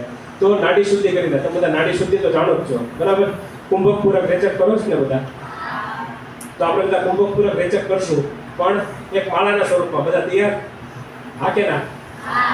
બધા ડટાર બેસો. હાલો, તમારો જમણો અંગૂઠો છે ને જમણા નાક ઉપર રાખો, ડાબા નાકથી શ્વાસ લેવાનો છે, બરાબર. ડાબા નાકથી શ્વાસ લેશો બધા, બરાબર. પછી બે નાક બંધ, એ જમણા નાકથી શ્વાસ છોડવાનો, એ જમણા નાકથી શ્વાસ લેવાનો, પછી બે નાક બંધ, પછી ડાબા નાકથી શ્વાસ છોડવાનો. આ એક માળા પૂરી થઈ, બરાબર. અત્યારે તમારી ઉંમર 18 વર્ષ નથી થઈ એટલે તમારા ફેફસા પૂર્ણ રીતે વિકસિત ન હોય, એટલે તમે 4 સેકન્ડ સુધી કરી શકો. 4 સેકન્ડ શ્વાસ લેવાનો, 4 સેકન્ડ શ્વાસ રોકવાનો, 4 સેકન્ડ શ્વાસ છોડવાનો. એટલે એક માળા પૂરી કરતા 24 સેકન્ડ થાય. કેટલી સેકન્ડ? 24 સેકન્ડ. આવી 4 માળા પૂરી કરો એટલે 96 સેકન્ડ થાય. 1 મિનિટ ને 36 સેકન્ડ. આટલું 1 મિનિટ 36 સેકન્ડ કરવાનું. અને પછી શું કરવાનું? તો તમારો હાથથી આમ રાખવાનો. કેમ રાખવાનો? હાથ આમ રાખવાનો, ગોઠણ ઉપર રાખવાનો, અને પછી આંખ બંધ કરવાની. શું કરવાનું? આંખ બંધ કરવાનું. આંખ બંધ કરીને પછી શું કરવાનું? તો તમારે જોવાનું કે તમને કેવા બધા આંખ બંધ કરો. આ ભૂકંપ નથી થવાનો. ભૂકંપ આવશે તો મરી જશે, એટલે તમે ટેન્શન ન લો, બરાબર. આ હોલ હજી એમનો સુરક્ષિત છે. આંખ બંધ કરો, ડરવાનું નથી. આંખ બંધ કરો. આંખ બંધ કર્યા પછી તમારે શું જોવાનું છે? તમારા વિચારો, તમને કેવા વિચાર આવશે જોવાનું. તમને સારા વિચાર આવશે, ખરાબ વિચાર આવશે, ફરવા જવાના વિચાર આવશે, આ હોલમાંથી ભાગી જવાના વિચાર આવશે. જે કાંઈ વિચાર આવતો હોય ને એ જોવાનું છે, સમજાણું? તો તમને તમારા શિક્ષકને મળવા વિચાર આવતો હોય, વાલીને મળવાના વિચાર આવતો હોય, બરાબર. જે કાંઈ વિચાર આવતો હોય ખાલી જોવાના. હવે આંખ ખોલી રાખો. આટલું ખાલી 2 મિનિટ કરવાનું. 1 મિનિટ ને 36 સેકન્ડ નાડી શુદ્ધિ કરવાની. 2 મિનિટ ખાલી આવી રીતે આંખ બંધ કરીને બેસવાનું, જોવાનું તમને કેવા વિચાર આવશે. આનાથી શું ફાયદો થાય? તો આ ગોલ્ડન રૂલ છે. This is a golden rule of 3 minute 36 second. જો તમે તમારા જીવનને 3 મિનિટ ને 36 સેકન્ડ આપશો, તમને આ જે કાર્યક્રમમાં મેં જેટલી વસ્તુ કીધી એમાં તમારે 1 રૂપિયો ખર્ચ કરવાનો નથી. આજે 3 મિનિટ ને 36 સેકન્ડ જો તમે નાડી શુદ્ધિ કરશો તો તમારી એકાગ્રતા વધશે. કેટલી વધશે? તો 6 મહિના જો 21 દિવસ કરશો તો તમારી એકાગ્રતા 5% વધશે. કેટલી? 5%. 6 મહિના કરશો તો 10 થી 15% એકાગ્રતા વધશે. 12 વર્ષ કરશો, 12 વર્ષ એટલે કે 1 સૂર્યમાળા, તો તમારી એકાગ્રતા કેટલી વધશે? અસીમ થઈ જશે. અસીમ મેધાશક્તિ. તમે જે એકવાર વાંચ્યું છે ને એક આખી જિંદગી તમને યાદ રહે. તમે કોઈ પુસ્તક બીજી વાર વાંચવું નહીં પડે. હું તમને 2-3 ઉદાહરણ આપું. કાર્યક્રમમાં હવે આપણી પાસે થોડો બહુ ઓછો સમય છે. તો સ્વામીજી હતા એ અમેરિકા ગયા, બરાબર. અમેરિકા ગયા તો જ્યાં બધા કાઉબોયઝ હતા, એ બધા કાઉબોયઝ બંદૂકથી નિશાન લેતા હતા. અને સ્વામીજી હતા એ પુલ પાસે ઊભા હતા. એ બધા કાઉબોયઝ હતા ને ઈંડાના કોચલા હોય ને એ નદી ઉપર તરતા હતા. નદી ઉપર નિશાન લેવું બહુ અઘરું. હુકમ મારે જો આ થાંભલો છે એને બંદૂકથી નિશાન લેવું તો આવેલું, કારણ કે થાંભલો હલતો નથી. પણ નદી હોય ને એની ઉપર હવાને કારણે તરંગ હોય, તરંગની ઉપર જે કાંઈ વસ્તુ હોય તરતી હોય એની ઉપર નિશાન લેવું બહુ અઘરું. એ બધા કાઉબોયઝ હતા ને એ બધા ચારના નિશાન લેતા તો બંદૂકથી એક નિશાન લાગતું નહોતું. એ બધા પરસેવામાં રેપજપ થઈ ગયા. તો સ્વામીજી થોડો ઘસ્યા, એ કાંઈ બોલ્યા ને ખાલી હસ્યા. તો બધા કાઉબોયઝ હતા ને એ બધા ભરોડ હતા ને ગુસ્સે થઈ ગયા. Oh you think that it is very easy, you take the rifle and shoot the shells, you will see how it is possible for you. આ તમને એવું લાગે છે કે હેલો કામ છે, જો તમે બંદૂક લો, તમે નિશાન લો, હવે જોઈએ કે તમે કઈ રીતે નિશાન લઈ શકો. સ્વામીજીને બંદૂક આપી દીધી. સ્વામીજી જીવનમાં કદી બંદૂક હાથ તો લીધેલી નહીં. સ્વામીજીએ પૂછ્યું કે આ બંદૂક કઈ રીતે ચલાવવું. તો બધા કાઉબોયઝ હતા એકબીજામાં જોવા મળ્યા કે લે આ માણસે બંદૂક કઈ રીતે ચલાવે એ પણ નથી આવડતું. તો એને કીધું જો અહીંથી ગોળી નાખવાની અને ટ્રિગર કહેવાય, આ દબાવ એટલે ગોળી છોટે, અહીંથી નિશાન લેવાનું. સ્વામીજીએ શીખી લીધું. નિશાન લીધું એક જ ગાય બધા ઈંડાના પોટલા વીંધીને ગયા. તો ઓલા બધા કાઉબોયઝ હતા એ બધા તાળીઓ પડવાનું. Oh this man is expert in rifle shooting. આ માણસ તો એક્સપર્ટ છે, 30 વર્ષથી બંદૂક ચલાવતો એવું લાગે છે. હમણાં આપણને પૂછતો કઈ રીતે બંદૂક ચલાવવાની. ત્યારે સ્વામીજી કહે છે કે મેં મારા જીવનમાં કોઈ દિવસ બંદૂક ચલાવી નથી. હું એકાગ્રતાનો અભ્યાસ કરું છું. કેનો અભ્યાસ કરું છું? એકાગ્રતાનો. એને કારણે મેં બધા નિશાન લીધા, એક જ ગાય નિશાન વીંધી રહ્યા. તો તમે જો એકાગ્રતાનો અભ્યાસ કરશો તો તમે ફટાફટ અભ્યાસમાં પ્રગતિ કરી શકશો. પાછું કોઈ બેનને એવું થાય કે હાલો આપણે 200 વાર નાડી શુદ્ધિ કરીએ. 200 વાર નથી કરે, ખાલી 4 જ વાર કરો. બરાબર, રાતોરાત આપણો નંબર થતા આપણો ધીરે ધીરે, બરાબર. એટલે 200 વાર નહીં કરતા. અતિશય તમે નાડી શુદ્ધિ કરો તો તમારું શરીર ગરમ થઈ જશે. એ તમને પહેલેથી કહું. ખાલી 4 જ વાર કરો અને 2 મિનિટ, કારણ કે આપણે સાધુ સંત નથી, આપણે વિદ્યાર્થી છીએ. આપણે અભ્યાસમાં પ્રગતિ કરવાની છે, એટલે એકાગ્રતા વધારવાની છે, બરાબર. આ એકાગ્રતા આવી રીતે વધે નાડી શુદ્ધિ કરવાથી, ફટાફટ વધે, બરાબર. હજી એક ઉદાહરણ આપું અલવરનું. સ્વામીજી ફરતા ફરતા અલવરમાં ગયા રાજસ્થાનમાં. તો ત્યાં રાજા સ્વામીજી આવ્યા હતા, રાજા સામે હતા. સ્વામીજી પાસે 3 પુસ્તકો પડેલા. સ્વામીજીએ પહેલું પુસ્તક લીધું, 1 પાના 2 પાના બધા પાના ફેરવ્યા. રાજા હતા એ જોતા હતા. રાજાને કેટલા બધા તમારે કેમ પ્રિન્સિપલને ઘણા બધા માણસો મળવા, તે રાજાને ઘણા બધા માણસો મળવા. તો સ્વામીજીએ બધા પાના ફેરીને પુસ્તક આવ્યા કાઢ્યું. બીજું પુસ્તક લીધું, બધા પાના ફેર્યા, પુસ્તક કાઢ્યું. ત્રીજું પુસ્તક લઈ ત્યારે રાજા સામેથી આવીને આવતા હતા. રાજા જ્યારે સામેથી આવીને આવતા હતા ત્યારે રાજાએ પૂછ્યું, સ્વામીજી તમે શું બોલો છો? હું તમને મદદ કરું. ત્યારે સ્વામીજી કીધું, હું કાંઈ બોલતો નથી, હું તો પુસ્તક વાંચું છું. રાજા વિચારવા પડ્યો, કોઈ માણસ એટલું ઝડપથી પુસ્તક થોડું વાંચી શકે. ત્યારે સ્વામીજી કીધું, તમને એવું લાગતું કે હું ખોટું બોલું તો આ પુસ્તક છે, તમે પૂછી લો. તો રાજાએ જેટલા પ્રશ્નો પૂછે ને સ્વામીજીએ બધા સાચા જવાબ આપ્યા. ખાલી જવાબ આપ્યા એમને કયા ફકરામાં કઈ રીતે કયો શબ્દ લખીને નહીં કહી દીધું. રાજા વિચારવા પડ્યો, કોઈ માણસ એટલું ઝડપથી કઈ રીતે વાંચી શકે 1 સેકન્ડમાં 1 પાનું.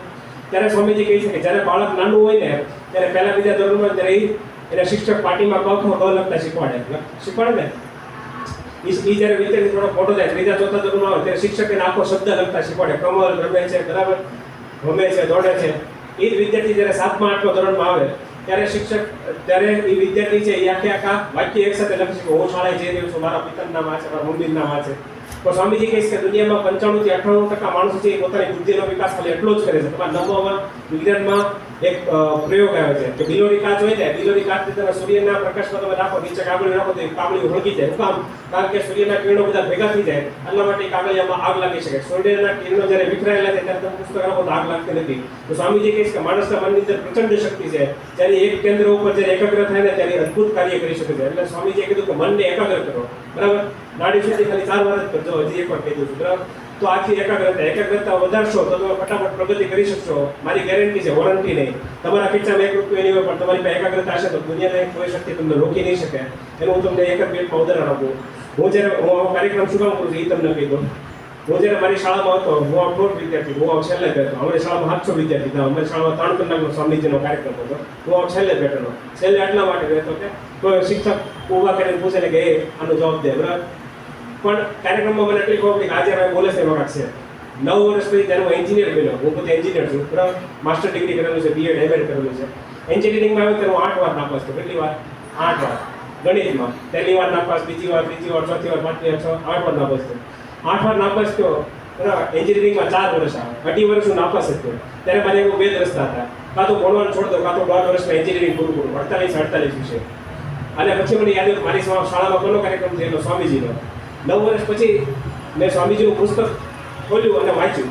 એને મારી આખી જિંદગી બદલી નાખી. સ્વામીજીએ શીખવાડ્યું કે કઈ રીતે મહેનત કરવાની. એની પછી 2014 2003 સુધી હું 8 વાર નાપાસ થયેલો. ગણિતમાં 2014માં આખા ગુજરાતમાં મારો ગણિતમાં બરાબર 1 થી 10 માં નંબર આવ્યો. ગુજરાત ટોપર, બરાબર હું ગુજરાત ટોપર છું. પણ તેનો નિષ્ફળ ગયેલો. સ્વામીજીનું પુસ્તક વાંચીને મને પ્રેરણા મળી. એની પછી મેં નક્કી કર્યું કે આજે સ્વામીજીનો સંદેશ છે ગામડે ગામડે બધા બહેનો ભાઈઓને પહોંચાડવો છે, જેથી કરીને એ લોકોને અભ્યાસમાં જે પ્રગતિ નડે છે એ લોકો અભ્યાસમાં પ્રગતિ કરી શકે. તો એકાગ્રતા વધારવાની છે, બરાબર. તો આ ત્રીજી વસ્તુ છે. પહેલી વસ્તુ આપણે શીખી આત્મશ્રદ્ધા, બીજી વસ્તુ છે નિર્ભયતા, ત્રીજી વસ્તુ એકાગ્રતા, ચોથી વસ્તુ છે આદર્શ. શું છે? આદર્શ. આદર્શ એટલે શું? તો એક રસ્તો. શું થાય? એક રસ્તો. તમે બધા સવારે શાળા ચાલુ તો શાળાએ હું કામ આવ્યા? કારણ કે તમને રસ્તો ખબર હતી. જો તમને શાળાએ આવવાનો રસ્તો ભૂલી જાવ, તમારા રોડ ઉપર વિચારો કે ખાલી શાળા કઈ જગ્યાએ હતી, તો કેવું થાય? હું તમને બધાને અત્યારે કહું કે હાલો જઈએ, તો તમે એમ તો પૂછશે ને ક્યાં જવાનું છે? હા કે ના? કે હાલો આવવાનો રોડ ઉપર પૂછશો તો ખરી ને? તો સ્વામીજી કહીશ કે બે છોકરીઓ છે, એક છોકરી છે એના જીવનમાં આદર્શ નક્કી છે, બીજી છોકરી છે એના જીવનમાં આદર્શ નક્કી નથી. તો સ્વામીજી શું કહે છે કે જો છોકરીના જીવનમાં આદર્શ નક્કી નથી, 50,000 ભૂલ કરશે. કેટલી ભૂલ કરશે? 50,000. પણ જે છોકરીના જીવનમાં આદર્શ નક્કી છે, એને શું કરવાનું છે નક્કી છે, એ ખાલી 500 ભૂલ જ કરશે અને એ ફટાફટ સફળ થાય. સ્વામીજી કહે છે કે માણસનું જીવન કેવું છે? સાવ નાનું છે, 60 વર્ષનું. જો માણસ આખી જિંદગી ભૂલ કર્યા કરે તો એને સફળતા કોઈ દિવસ મળે નહીં. તો સ્વામીજીએ કીધું કે આદર્શ હોવો ખૂબ જરૂરી છે. અને સ્વામીજી તો ત્યાં સુધી કહેશે કે એક ભવ્ય આદર્શ માટે પોતાનું જીવન સમર્પિત કરી દેવું એ મહાનમાં મહાન વસ્તુ છે. તો એક છોકરો હતો, એ સરકારી શાળામાં ભણતો હતો, તમારી જેમ જ છે, બરાબર. 1 થી 8 ધોરણની સરકારી શાળામાં ભણે. એની શાળામાં પણ આવો એક કાર્યક્રમ થયો અને આવો એક કાર્યક્રમ થયો એક મહેમાન આવ્યા હતા, બરાબર. એટલે હું છું તો એની જેમ એક શાળામાં મહેમાન આવ્યા હતા. એ મહેમાનને જોઈને આ છોકરાને એમ કે આ કોઈ મહાન વ્યક્તિ લાગે. આજે જ્યારે ઘરે ગયો એના માસી આવ્યા હતા. એના માસી કીધું કે તારી શાળામાં કાર્યક્રમ હતો. એ છોકરી કીધું હા. તો એના માસી કીધું તને ખબર છે તારી શાળામાં કોણ આવ્યું? કે ના ના. એ તારી શાળામાં કલેક્ટર આવ્યા હતા. તો ઓલા છોકરો પૂછે કે કલેક્ટર એટલે કોણ? તો એને કીધું કે કલેક્ટર એટલે જિલ્લાનો રાજા. એ નાનો છોકરો જે 1 થી 8 ધોરણમાં બરાબર સરકારી શાળામાં ભણતો, એને નક્કી કર્યું મારે શું બનવું છે?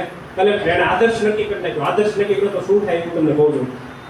એને નક્કી કરી નાખ્યું મારે કલેક્ટર બનવું છે. 9 થી 12 ધોરણમાં માધ્યમિક કે ઉચ્ચતર માધ્યમિકમાં ગયો. સરકારી શાળામાં અંગ્રેજી એટલું બધું સારું ન હોય, એને અંગ્રેજીમાં બહુ તકલીફ પડતી. 12મું ધોરણ પૂરું થયું જ્યારે આર્ટ્સની અંદર BA કરવા ગયો ત્યારથી એના પરીક્ષાની તૈયારી ચાલુ કરી દીધી. દર વર્ષે 1.5 કરોડ વિદ્યાર્થીઓ પરીક્ષા આપે. જ્યારે પરીક્ષા દેવા જતો ત્યારે એનો એક્સિડન્ટ થઈ ગયો. એક્સિડન્ટ થઈ ગયો, આખો લોહી લોહણ થઈ ગયો. એનો એક જ હાથ બાકી ગયો. ઉભા થઈને ભગવાનને પ્રાર્થના કરી, હે ભગવાન તારો ટૂંકું વાર, તે મારો એક હાથ બાકી રહ્યો. એ પાટાપિંડી કરે સીધો પરીક્ષા દેવા ગયો.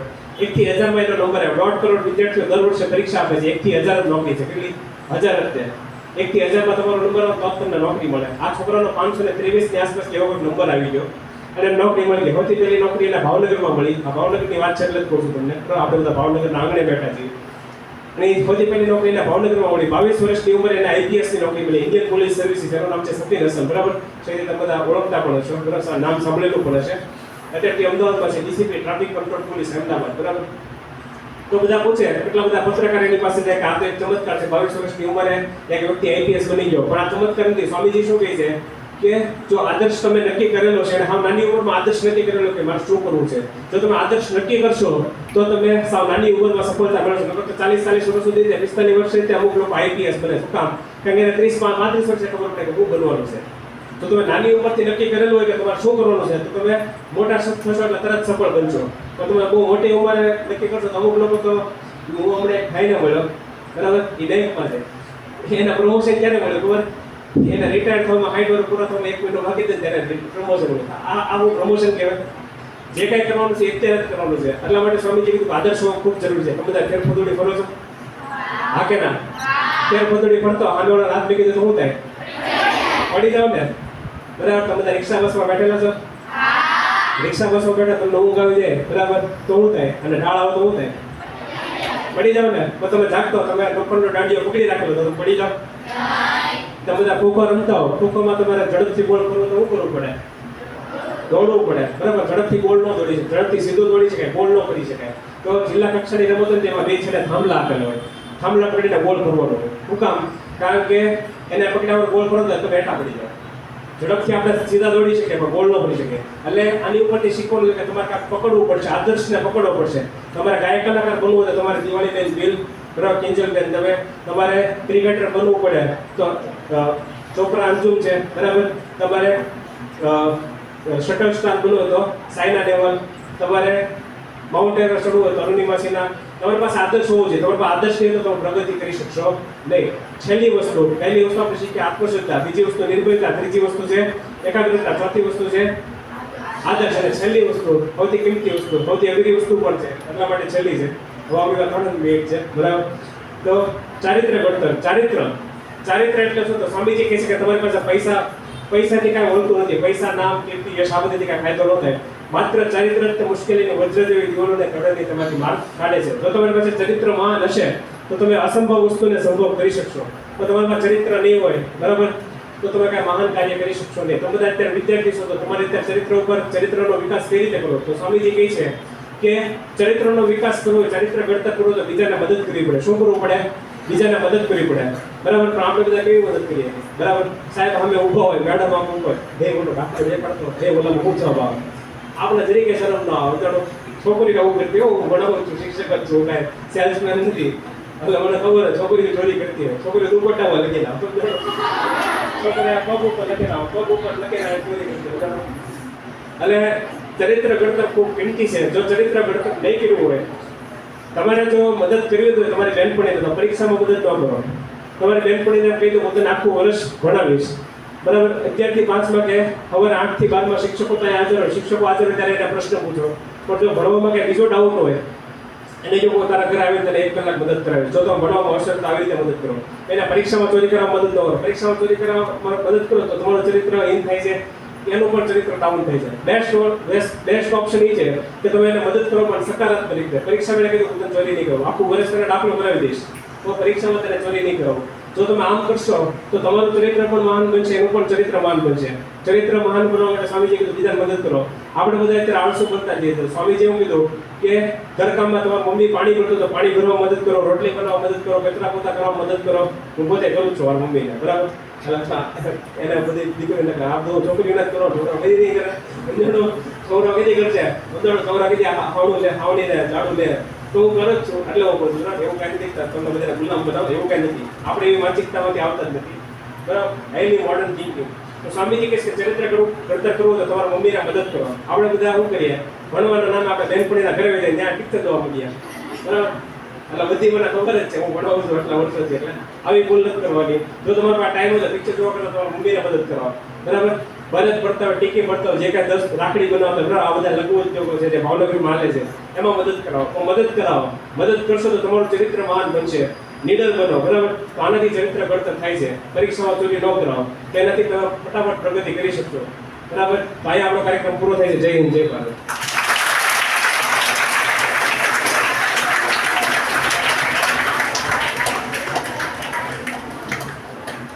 અહીંયા રામકૃષ્ણ મિશન દ્વારા અભિષેકભાઈ જે ઉપસ્થિત છે એણે જે એક મહાન વ્યક્તિત્વ બનાવવા માટે થઈ જે 5 બાબતો કીધી,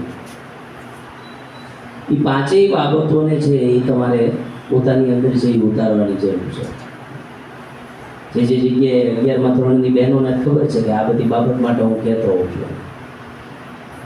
હું રોજ ભણાવવા જાઉં તો ભણાવવા કરતાં આવીને શું ચાલ્યું શું નહીં પહેલી 5 મિનિટ મારી આમાં જાય કે એકાગ્રતા રાખો, ધ્યેય રાખો, આ બધી જ બાબતો કહેતો હોઉં છું. અને આની પાછળનું કારણ એ છે કે ભાઈ તમારે મહાન વ્યક્તિત્વ બનાવવું છે તો એનો કોઈ શોર્ટકટ નથી. આ 5 બાબતો ઉપરથી તમે જે તમારા વ્યક્તિત્વને છે એ મહાન બનાવી શકો. મહાન હું પોતાની જાતને મહાન ગણું તો હું મહાન નથી થઈ જવાનું, પણ બીજાને છે લાગે કે ભાઈ આ વ્યક્તિ આપણી કરતાં કંઈક વિશેષ છે ત્યારે એ વ્યક્તિ મહાન થાય છે. અને તમે બીજા કરતાં વિશેષ ક્યારે બનશો? જ્યારે તમારી કાર્યશૈલી બદલાશે અને તમે તમારા જીવનમાં સફળ હશો ત્યારે તમને છે બધા અલગ દ્રષ્ટિકોણથી જોશે. ભાઈએ કેવી એક સરસ વાત કીધી, ભાઈ હું 8 વખત નાપાસ થયો અને પછી હું 1 થી 10માં નંબર લાવ્યો.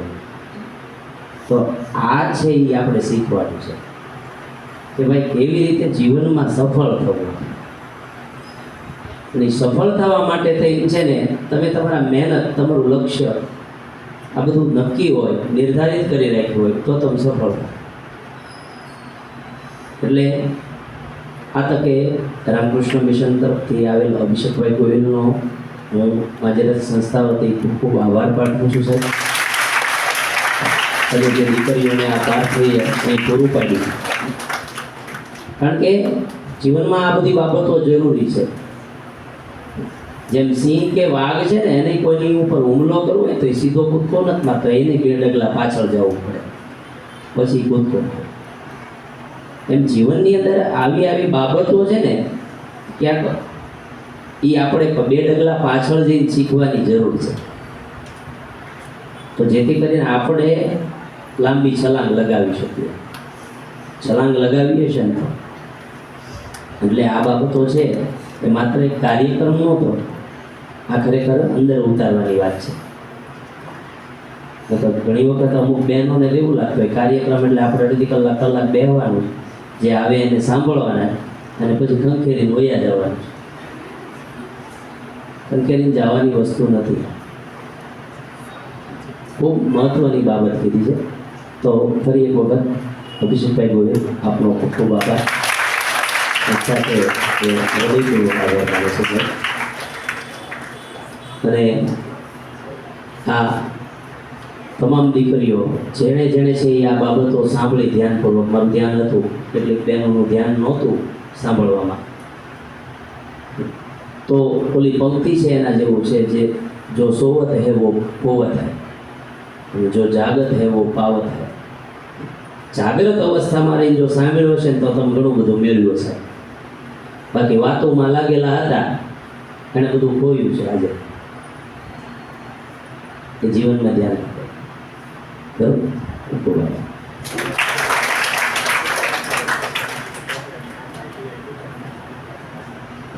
તમામ દીકરીઓને અહીંયા રામકૃષ્ણ મિશન તરફથી છે પુસ્તક આપવામાં આવે છે. એટલે આગળની જે બહેનો બેઠી છે એ પોતાની લાઈનમાં ક્રમબદ્ધ દેવા માટે, અને પછી એણે ચોકલેટ હોય તે આપવાના છે તમને, અને એ ચોકલેટ અપાઈ જાય, પુસ્તકો અપાઈ જાય પછી તમારે ફોટો છે અહીંયા લેવાનો છે. ફોટો છે એ પૂર્ણ થઈ જાય એટલે પછી આપણો કાર્યક્રમ પૂરો થઈ જશે અહીંયા. બરાબર.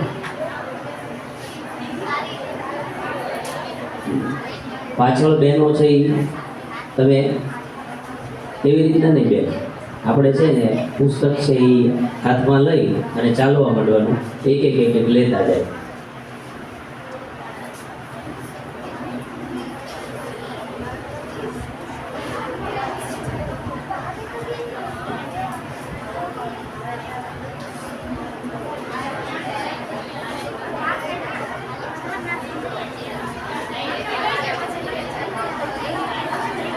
એક લઈને છે એ ઝડપથી પાછળ જવા દો, વાર ન લાગવી જોઈએ.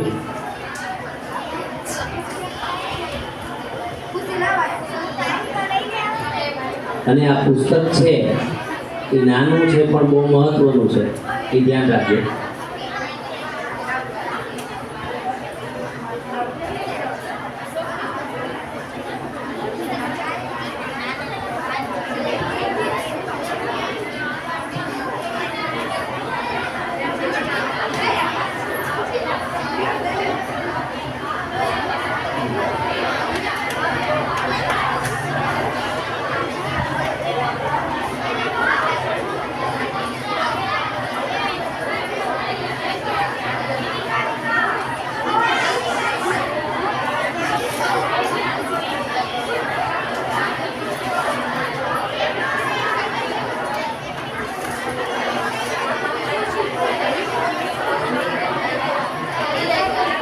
એટલે એક એક આપવાનું ઝડપથી.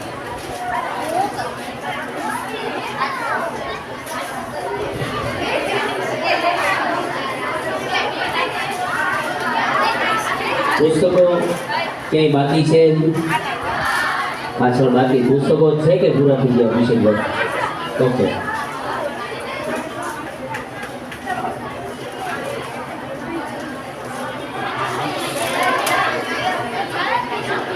જે બહેનોને પુસ્તકો બાકી છે એને ત્યાં આવે છે પુસ્તકો.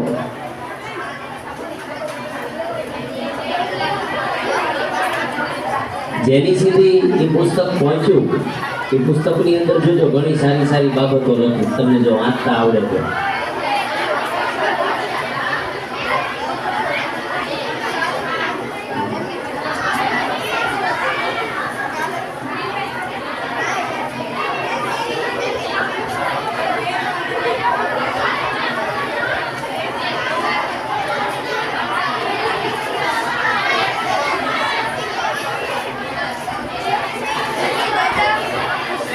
પાછળ કેટલીક બહેનો જે અવાજ કરી રહી છે કે બહેનો છે અવાજ ન થવો જોઈએ.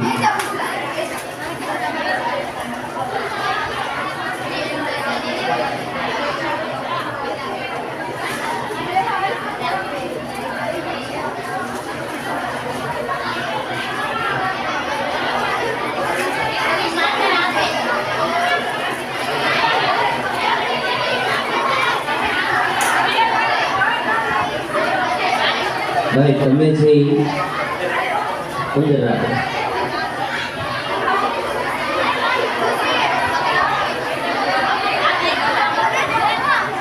ચાલો હવે અહીંયા પુસ્તકમાં કોઈ બાકી બે બહેનો બાકી છે હજી.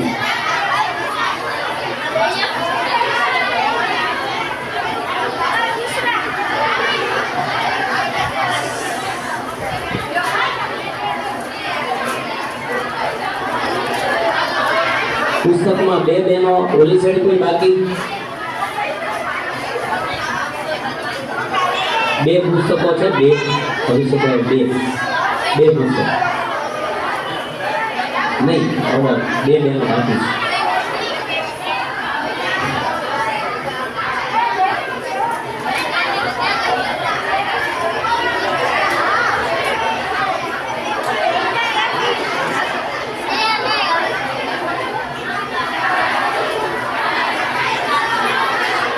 પાછળ છે એ બે બહેનો પુસ્તક બાકી છે એ હાથ ઊંચો કરો તો પાછળ ઓલી બે બહેનો હાથ ઊંચો કરો સાહેબ દઈ દેજો જ્યાં ભાઈ ગયો જોઈ આ બે બહેનો.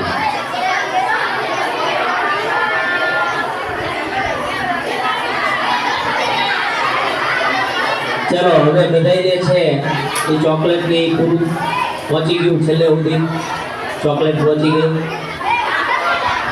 ત્યાં પેપર વિતરણ થઈ ગયું છે પહોંચી ગઈ છેલ્લે સુધી. બાકીની બહેનો છે એ હવે ધ્યાન આપે અહીંયા બાકીની બહેનો અહીંયા ધ્યાન આપો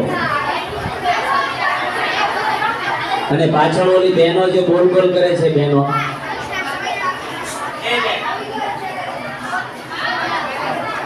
તને સંભળાય છે બેન પાછળ હું અહીંયા કહી દઉં સંભળાય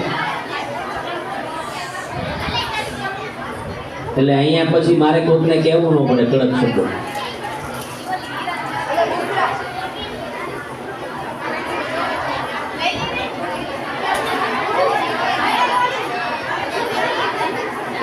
ભાઈ મોઢું બંધ રાખીને છે ને વસ્તુ છે ને એ આપી લ્યો જીભને ચલાવવાની નથી આમ.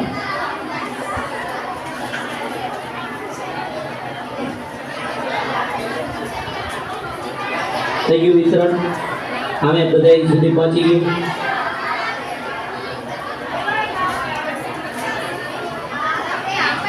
પછી 9મા ધોરણની બધી બહેનો છે ને એ આ બાજુ આવીને ઊભી રહી જશે.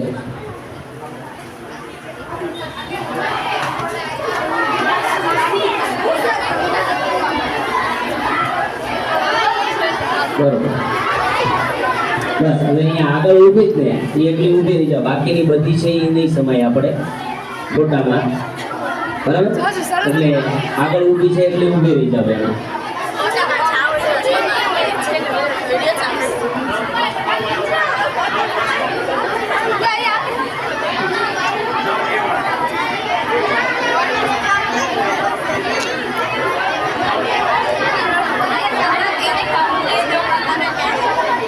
ચાલો 11માની જે બહેનો છે આપણે 11માની બહેનો વિતરણ થઈ ગયું ભાઈ ઝડપથી કરી નાખો ત્યાં થોડું.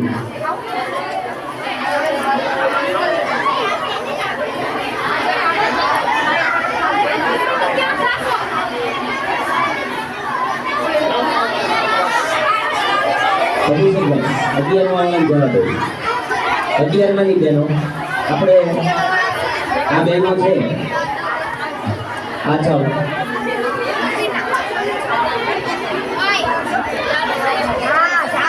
હવે એમાં છેલ્લે જે બેઠેલી બહેનો છે ને અમુક એ આપણે છે એ થોડીક બહેનો છે એ રોકાશે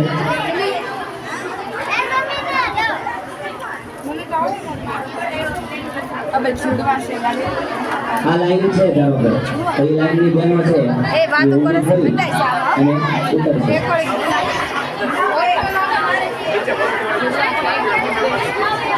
આગળની બહેનો અમુક બેઠી છે આગળ. એ બધી બહેનો છે એ તો આ બાજુ રહેશે. એ પાસે એ બધી છે. આગળની બહેનો. તમારે છે સાંભળો, તમારે આ નીચે ઓલા રૂમમાં પથ્થરમાં જવાનું છે. માઇક અને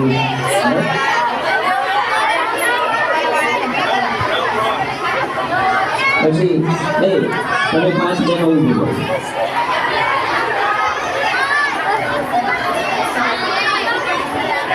તમારે જે કામ સંપૂર્ણ ઈ વેચી લેવાનું. આ એક પહોંચાડવાનું, આ પહોંચાડવાનું, લાઈટ પંખા બધા બંધ કરવાના, બારી બારણા બંધ કરવાના, બરાબર?